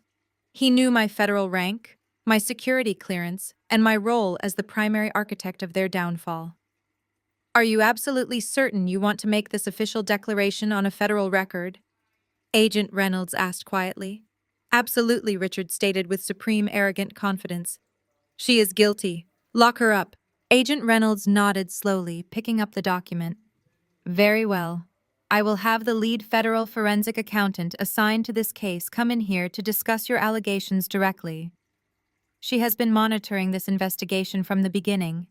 I am sure she will be highly interested in your theory." Agent Reynolds stood up and walked to the heavy steel door of the interrogation room, pulling it open. I was standing in the dim hallway just outside, holding a thick leather-bound briefcase bearing the gold seal of the Department of the Treasury. I was wearing my sharpest, most professional charcoal suit, the ID badge identifying me as a senior special agent hanging visibly around my neck. I gave Agent Reynolds a brief nod, stepped past him, and walked directly into the center of the interrogation room. The silence that instantly descended upon the room was absolute, heavy, and suffocating. It was the sound of 4 people simultaneously realizing they had just driven their car off a cliff at full speed. Jason's jaw literally dropped, his mouth hanging open in complete shock. Patricia gasped, clutching her chest as if she were having a physical heart attack. Richard stared at me, his eyes wide and unblinking, his brain utterly incapable of processing the reality standing right in front of him. Even Conrad, the slick, high-priced defense attorney, looked momentarily stunned, his pen freezing mid-air above his legal pad as he noticed my federal credentials. I pulled out the metal chair directly across from my father and sat down with calm, terrifying precision. I placed my heavy briefcase squarely on the stainless steel table. "Hello, Richard," I said, my voice smooth, controlled, and echoing loudly in the small, windowless space. "Hello, Patricia. Jason. I understand you have a fascinating theory about a massive cyber heist orchestrated by a rogue minimum-wage bank clerk. I am the lead federal investigator on this case, I would love to hear all about it. Patricia found her voice first, though it was little more than a frantic, breathless squeak. Clara, what are you doing here? Why are you wearing that badge? Richard slammed his fist against the table, trying desperately to revive his crumbling authority. This is a joke. This is an absolute joke. You cannot be the investigator. You are my daughter. You are a low-level accountant. This is a massive conflict of interest. I demand to speak to your supervisor immediately. Agent Reynolds stepped forward, crossing his arms over his chest. Senior Special Agent Clara Richardson does not report to a bank supervisor, Mr. Richardson. She reports directly to the Director of the Criminal Investigation Division in Washington, D.C. And there is no conflict of interest, because her grandmother Margaret legally requested federal oversight of the trust transfer prior to her death, explicitly naming Agent Richardson as the primary auditor. Conrad, the defense attorney, immediately saw the catastrophic legal trap his clients had just thrown themselves into. He leaned forward, attempting to forcefully pull the signed accusation document back across the table. Agent Reynolds, my clients would like to officially retract their previous statement. It was made under extreme emotional duress. Agent Reynolds slammed his hand down firmly on top of the document, trapping it on the table. It is far too late for that, counselor. Your clients just officially and voluntarily signed a false federal declaration accusing a senior government agent of wire fraud. That is another felony to add to the pile. Jason started to cry. Actual pathetic tears streamed down his face as the sheer weight of his impending doom finally crushed him. Mom!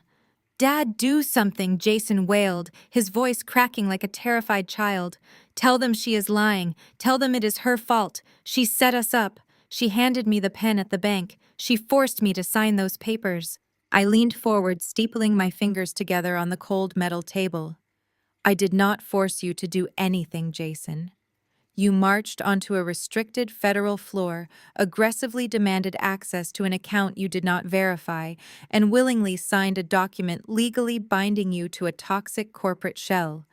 You were so blinded by greed, so desperate to steal my inheritance and gloat about my eviction, that you sprinted straight into a federal trap designed specifically for people with your exact level of arrogance. Richard glared at me, a vein pulsing dangerously in his forehead. His face was a dark, furious shade of crimson. You are a traitor, Richard spat, his voice laced with pure venom. We gave you everything. We clothed you, we fed you, we put a roof over your head. We raised you. And this is how you repay us. You orchestrate this elaborate sick charade to destroy your own blood. You are a monster. I did not flinch. I did not raise my voice. I looked directly into the eyes of the man who had thrown me into a blizzard 16 years ago and felt nothing but absolute icy clarity. You raised me to be your scapegoat, Richard, I replied softly, my words striking him with the force of a physical blow. You raised me to absorb all the blame, all the shame, and all the failure of this family, so Jason could remain your perfect golden heir. When Jason stole your money to buy drugs, you threw a freezing, terrified 13-year-old girl out into the snow because it was easier than facing the truth about your son. You abandoned me, you disowned me, and you tried to erase my existence to protect your reputation. Patricia began to sob loudly, burying her face in her hands. Clara, please, we made mistakes. We were wrong. But you are our daughter. You cannot send us to prison. You have to take the fall for this. You work for the government. You know the loopholes. You can make this go away. Tell them it was a corporate error. Take the blame. It is the least you can do to repay the family for raising you. The sheer breathtaking audacity of her demand hung in the air. She was sitting in a federal interrogation room facing decades in prison, and her immediate instinct was still to demand that I sacrifice my entire life, my career, and my freedom to protect them.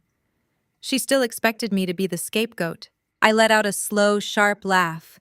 It was a cold, humorless sound that echoed off the steel walls and made Jason flinch violently. I reached down and snapped open the heavy brass clasps of my leather briefcase. I am not taking the fall, Patricia, I declared, my voice ringing with undeniable, absolute authority. I am closing the trap. I pulled out a thick, heavy dossier bound with red federal tape and bearing the raised embossed seal of the United States Supreme Court. I dropped the massive file directly into the center of the metal table with a resounding thud. This is the final certified asset seizure mandate, I announced, looking at each of them in turn. I am not the one under investigation. I am the executioner. Every single bank account offshore holding commercial property and luxury vehicle bearing your names has been permanently seized by the United States Treasury to satisfy the $50 million in tax debt you voluntarily claimed. Conrad stared at the Supreme Court seal, his face turning entirely pale. He slowly pushed his chair back from the table, physically distancing himself from his clients. Mr. and Mrs. Richardson, Conrad said, his voice completely devoid of its former slick confidence. As of this moment, I am officially withdrawing as your legal counsel. You cannot afford my retainer, and I cannot defend a case with this level of documented, undeniable federal fraud. You are entirely on your own. Conrad stood up, picked up his expensive leather briefcase, and walked straight out of the interrogation room without looking back. Jason let out a loud, pathetic wail, dropping his head onto the metal table and sobbing uncontrollably. Richard sat frozen, staring blankly at the red federal tape on the dossier, his arrogant empire entirely reduced to ashes. Patricia kept weeping, shaking her head in continuous, desperate denial. I stood up from the table, smoothing the front of my suit jacket. My work here was officially finished. I picked up my briefcase and turned toward the heavy steel door. Agent Reynolds will process your formal indictments shortly, I said over my shoulder, not bothering to look back at the broken, pathetic figures sitting at the table. I suggest you get comfortable. It is going to be a very long, very cold winter. 3 weeks later, the United States District Court for the Southern District of New York was packed to absolute capacity. The heavy mahogany doors of courtroom 4B were propped open to accommodate the massive overflow of national media financial journalists and the high society elites who had once eagerly attended my parents' lavish dinner parties.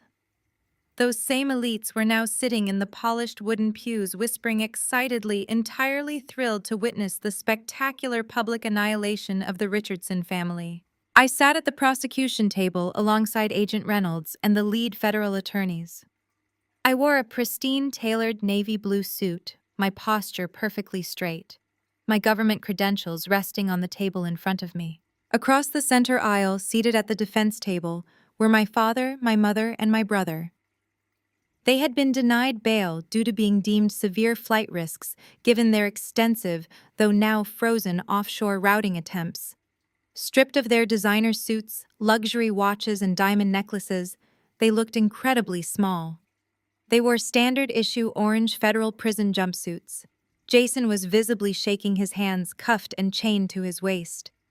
Patricia stared blankly at the floor, her previously immaculate blonde hair showing stark gray roots. Richard sat with his shoulders slumped, the arrogant titan of industry completely eradicated. Kendra sat in the front row of the public gallery, dressed in a sharp black pantsuit, glaring at Jason with an expression of pure, unadulterated venom. "Order in the court," Judge Mitchell announced, striking his gavel sharply. The heavy sound echoed through the massive, high-ceilinged room, instantly silencing the whispering crowd. "We are here today for the preliminary asset forfeiture and evidentiary hearing in the matter of the United States versus Richard Patricia and Jason Richardson. The prosecution has called Senior Special Agent Clara Richardson to the stand to enter the official forensic accounting breakdown into the public record." I stood up, adjusting my jacket, and walked confidently toward the witness box. I placed my hand on the Bible, swore to tell the truth, and took my seat. The microphone in front of me amplified my steady, even breathing. Agent Richardson, the lead federal prosecutor, began adjusting his notes on the podium. "You are the primary forensic accountant who untangled the financial web surrounding the Margaret estate. Could you please explain to the court and to the defendants exactly how this massive $50 million tax liability was legally transferred into their personal ownership?" I leaned forward, looking directly at my father. He slowly raised his eyes to meet mine, and I saw nothing but pure, unadulterated terror looking back at me. "It began exactly 16 years ago," I stated, my voice echoing clearly and powerfully across the silent courtroom. 16 years ago, my grandmother Margaret witnessed my father commit an unforgivable act of cruelty to protect his son's criminal behavior. She realized in that exact moment that her bloodline was poisoned by greed, arrogance, and incompetence. She knew that the moment she died, Richard and Jason would attempt to seize her life's work and subsequently destroy it. So she decided to build them a cage. A collective gasp rippled through the public gallery. Judge Mitchell leaned forward, deeply intrigued. Please elaborate on the structure of this cage, Agent Richardson. Margaret was a financial genius. I continued, keeping my eyes locked on Richard. She owned a massive multi-billion-dollar global corporation. But 10 years ago, she legally registered a secondary decoy corporate entity. She named it with the exact same corporate title as her primary holding company, varying only by the state of incorporation and a single tiny punctuation mark in the registered trademark. From the outside, looking at basic letterheads and standard banking statements, the decoy company looked entirely identical to the main empire. I pulled a thick stack of verified financial ledgers from my folder and held them up. But internally, this decoy company was a toxic wasteland. Over the course of a decade, Margaret systematically funneled every single failing commercial lease, every defaulted loan, and every underwater real estate asset into this specific shell. I paused, letting the weight of the next revelation build. But she did not just stop at bad investments. Margaret secretly audited my father's specific operational divisions for years.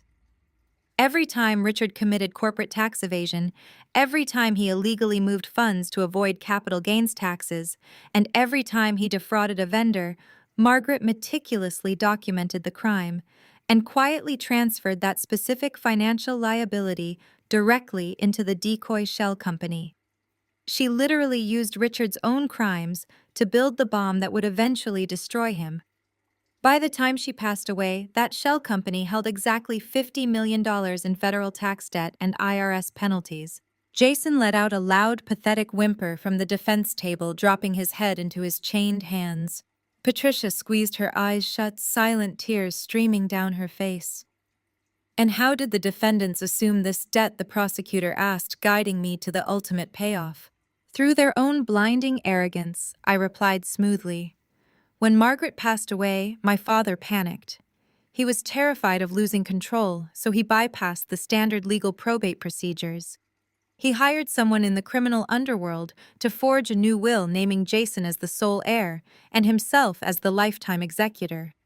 But Richard was so eager to steal my inheritance, so desperate to kick me out of the family estate and claim victory, that he never hired an independent auditor to review the corporate portfolio he was claiming. I pointed directly at the defense table. He took the forged will to a judge and legally laid claim to the corporate entity listed on the documents. But Margaret had anticipated his forgery. The only corporate entity left vulnerable to probate, the only company legally registered under the exact parameters they claimed in their fake documents, was the toxic shell. The gallery erupted into frantic whispering. The sheer brilliance of my grandmother's 16-year trap was washing over the room. Judge Mitchell struck his gavel twice to restore order, shaking his head in absolute disbelief. So, by pushing a forged will through probate, the defendants essentially stole a $50 million debt. Judge Mitchell summarized, leaning back in his heavy leather chair. Exactly, Your Honor. I confirmed. But the trap had one final mechanism. Buried on page 42 of the executive transfer documents that Richard and Jason signed at the bank was a personal guarantee clause. By signing those papers to finalize their hostile takeover, they legally waived their corporate limited liability protection. They pierced their own corporate veil. They tied the $50 million federal debt directly to their personal Social Security numbers.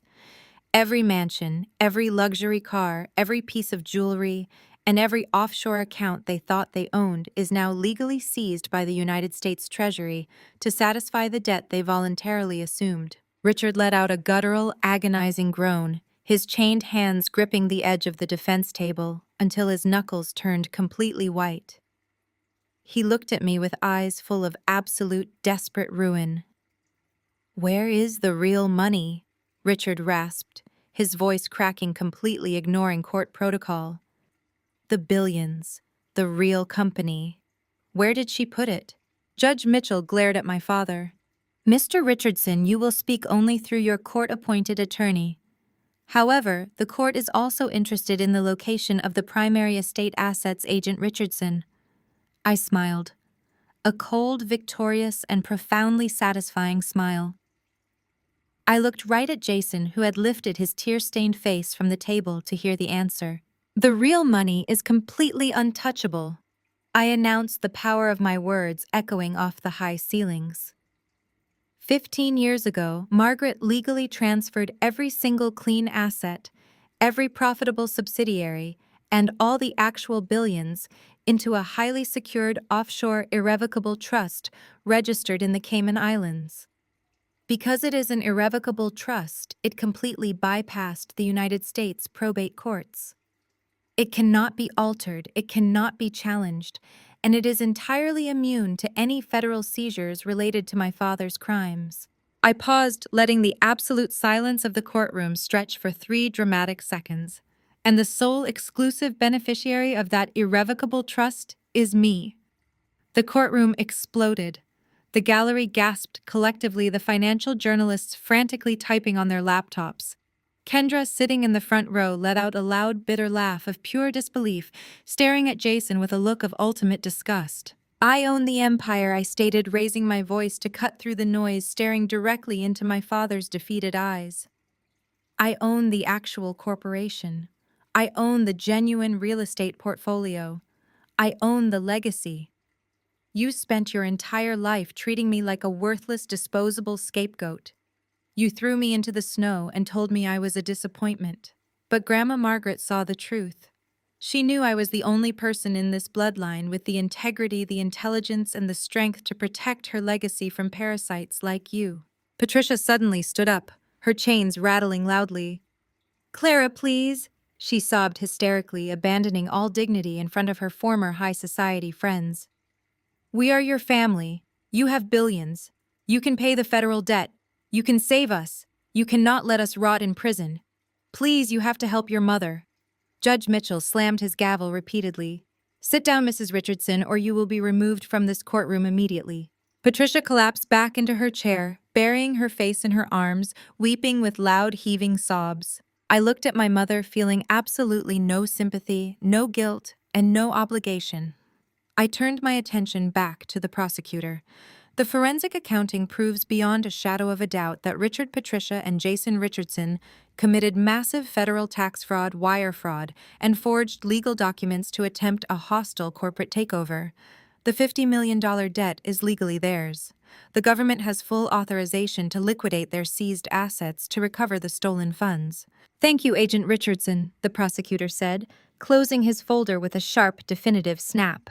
The government rests its presentation of the financial evidence. I stood up from the witness stand. I smoothed the front of my tailored suit, picked up my government credentials, and walked calmly back to the prosecution table. The ultimate trap had been flawlessly executed. The golden child and the narcissistic parents had been utterly destroyed by their own blinding greed. They had eagerly swallowed the poison, and now the entire world was watching them choke on it. As I sat back down beside Agent Reynolds, I looked at the 3 orange-clad figures across the aisle. For 29 years, they had controlled my narrative. They had dictated my worth, mocked my career choices, and actively tried to erase my existence. They had built an entire reality where they were untouchable royalty, and I was the peasant allowed to exist only at their mercy. But reality was not built on loud voices and expensive designer clothes. Reality was built on hard numbers, ironclad legal documents, and the unrelenting pursuit of justice. Grandma Margaret had given me the tools, but I was the one who swung the hammer.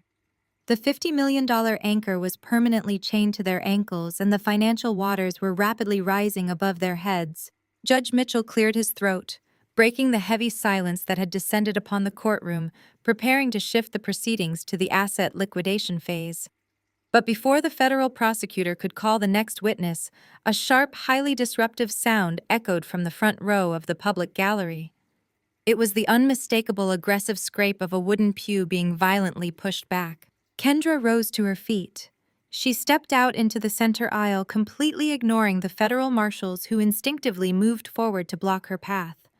The aura of triumphant superiority she usually carried was entirely gone, replaced by a cold, calculating, and absolute fury. "Your Honor," Kendra announced, her voice projecting with the practiced clarity of a woman used to dominating high-stakes real estate negotiations. "I am officially requesting to be recognized on the public record as an aggrieved party, an innocent spouse who was systematically defrauded by the man sitting at that defense table." Jason whipped his head around the heavy chains around his waist, rattling loudly against the wooden defense table. "Kendra, what are you doing?" he pleaded, his voice cracking with absolute desperation. "We are a team. You promised we would fight this together. Dad has a plan. We can appeal." Kendra let out a laugh so harsh and devoid of warmth that it made the surrounding journalists physically flinch. "A team? Do not insult my intelligence, Jason. I married a billionaire tech heir. I married a titan of industry. I did not marry a pathetic, incompetent addict who was so eager to play dress-up in his father's oversized suits that he blindly signed away $50 million in federal tax debt. You are not a CEO. You are a massive, catastrophic liability to my personal brand." Judge Mitchell struck his gavel sharply against his desk. "Mrs. Richardson, this is not a divorce court. You will take your seat immediately or be removed from the gallery by the bailiffs." "I am leaving anyway, Your Honor," Kendra replied smoothly, never breaking her lethal eye contact with Jason. "But I am not leaving as Mrs. Richardson.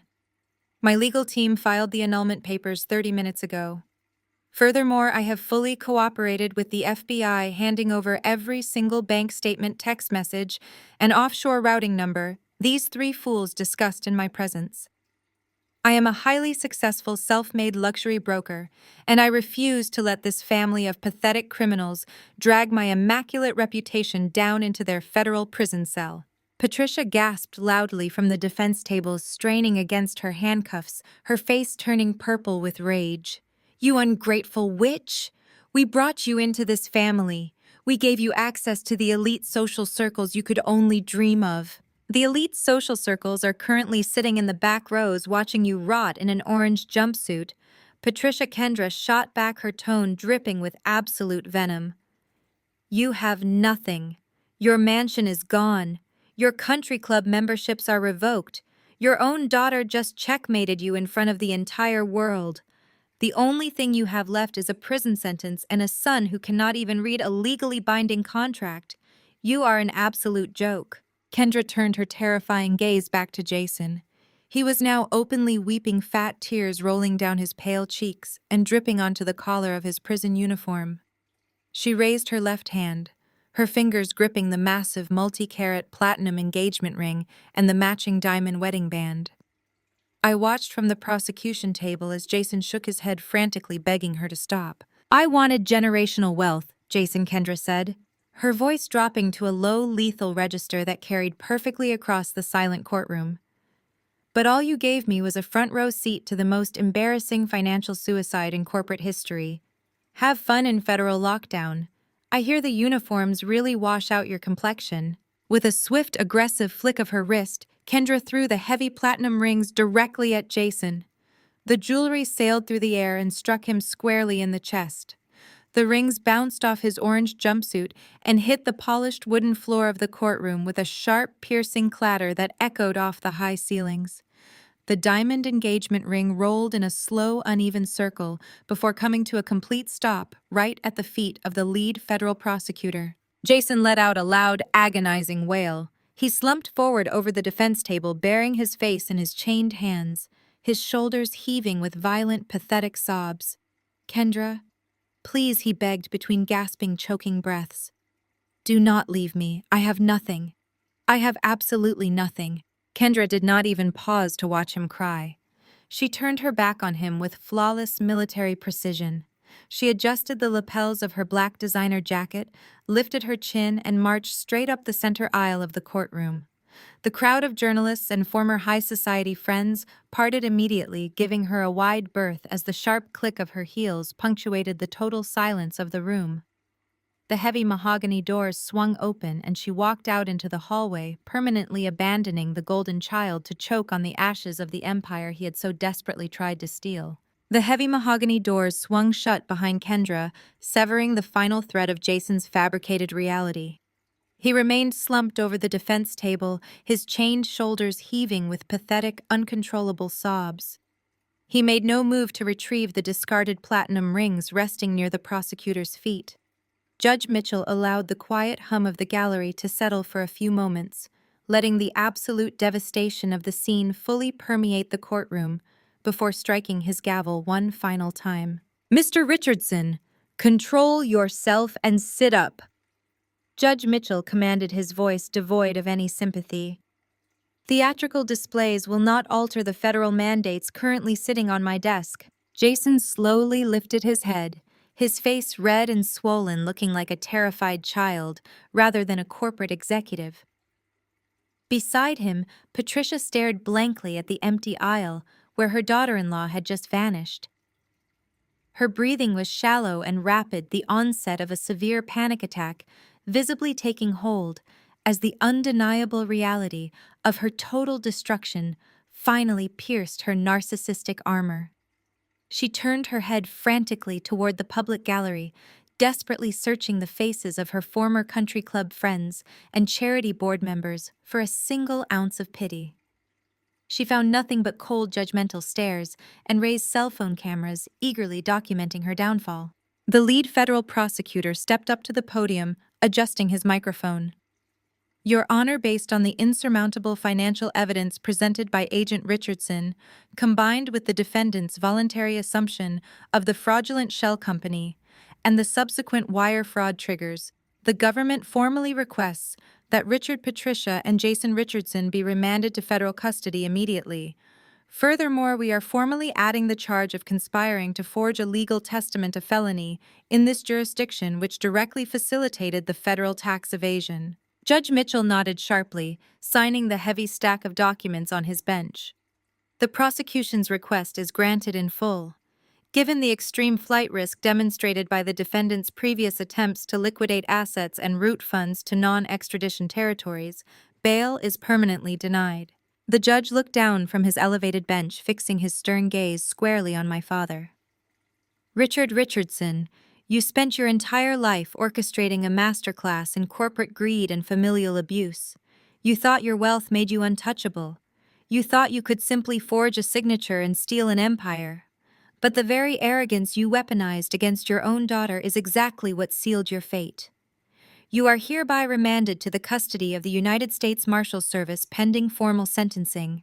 Two heavily armed federal marshals stepped forward from the back of the courtroom. They moved with swift mechanical precision, grabbing Richard by the arms and hauling him aggressively to his feet.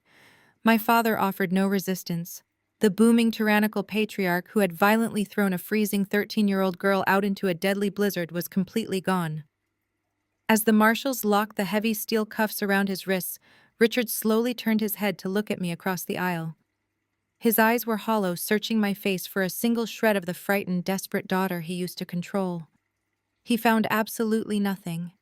I stared back at him with the cold, unyielding authority of the federal government he had tried to outsmart. Patricia let out a shrill, piercing scream as a female marshal grabbed her shoulders and forced her up from the wooden chair. "Do not touch me," she shrieked, thrashing wildly against the marshal's grip. "I am a victim here. My mother set me up. My daughter is a monster. I did not do anything wrong. You cannot put me in a cage." The marshal expertly twisted Patricia's arms behind her back, locking the handcuffs with a loud metallic snap that echoed through the courtroom. "Save it for the warden, ma'am," the marshal ordered, shoving Patricia forward. Jason was hauled to his feet last. He could not even support his own weight, his legs buckling beneath him. Two marshals had to physically drag him by the armpits, his expensive designer shoes dragging pitifully across the polished floor. I remained seated at the prosecution table, perfectly still, as my parents and brother were paraded down the center aisle of the courtroom. The flashes of a dozen press cameras lit up the room, capturing their humiliating walk of shame for the evening news cycle. The heavy mahogany doors opened one final time, swallowing them into the dark, sterile corridors of the federal holding cells. The empire was officially mine, and the cage they had built for themselves was permanently locked. I packed my federal credentials and the thick dossier back into my leather briefcase. The satisfying snap of the brass clasps echoed loudly in the now emptying courtroom.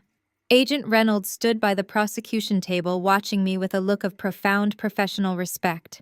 We walked down the center aisle together, passing the empty wooden pews and pushing through the heavy mahogany doors into the bustling courthouse lobby. We bypassed the chaotic swarm of reporters shouting questions near the security checkpoints, utilizing a private federal exit that led directly to the secure parking garage. As we pushed through the final set of double doors, the blinding, radiant afternoon sunlight hit my face. The storm that had drenched Manhattan during the raid was entirely gone, replaced by a crystal-clear, brilliant blue sky. The air felt incredibly fresh, completely devoid of the toxic, suffocating tension that had defined my entire existence around the Richardson family.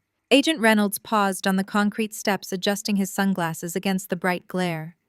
He looked back at the towering federal courthouse, then turned to me. "You executed a flawless operation today, Clara," he said, his voice dropping its formal, bureaucratic tone. "But I have to ask, you just sent your mother, your father, and your brother to federal prison for a very long time. Do you feel even an ounce of guilt about what happened in there today? They are still your family." I stopped walking and turned to face him. The warmth of the sun felt incredibly validating against my skin. I thought about the terrified 13-year-old girl freezing in the snow. I thought about the years of emotional abuse, the constant belittling, and the sheer unadulterated greed that had driven them to steal my inheritance. "I do not feel a single ounce of guilt, Reynolds," I replied, my voice perfectly steady and clear. "Family are the people who hold your hand when you are freezing in the storm. They are not the people who eagerly throw you out into the snow and lock the door behind you. They made their choices every single day for 29 years. Today was simply the day the bill finally came due." Agent Reynolds nodded slowly, a small understanding smile crossing his face. "Well played, Agent Richardson. Enjoy your empire." I thanked him and walked across the VIP parking level. I did not head toward a standard government fleet vehicle. Instead, I approached a sleek, midnight black Aston Martin. It was a purchase I had made legally and cleanly, using the very first dividend from my grandmother's secured Cayman trust. I pressed the key fob and the heavy doors unlocked with a smooth, expensive click. I slid into the driver's seat, the premium leather wrapping around me like armor. I started the engine, the powerful motor purring to life, and drove out into the brilliant afternoon sunlight, leaving the ashes of their fake empire completely behind me. The story of Clara offers a powerful, unflinching lesson about the true definition of family and the absolute necessity of establishing impenetrable boundaries. For years, Clara's parents and brother used their shared bloodline as a weapon, expecting her to absorb their toxicity, take the fall for their catastrophic mistakes, and endure their cruelty simply because they were family. However, her journey reveals a profound truth: sharing DNA does not grant someone a free pass to abuse, manipulate, or exploit you. True family is not defined by birth certificates or societal obligations. It is defined by the people who consistently choose to hold your hand when the storm hits, rather than the ones who eagerly lock you out in the freezing cold. Clara's ultimate victory wasn't just about securing her grandmother's billions or executing a brilliant financial trap. It was about reclaiming her inherent self-worth and recognizing that she owed absolutely nothing to her abusers. She teaches us that walking away from a toxic environment isn't an act of betrayal, it is an act of profound self-love and survival. Share your own stories of setting firm boundaries in the comments below, and do not forget to hit subscribe for more empowering journeys of taking back your life.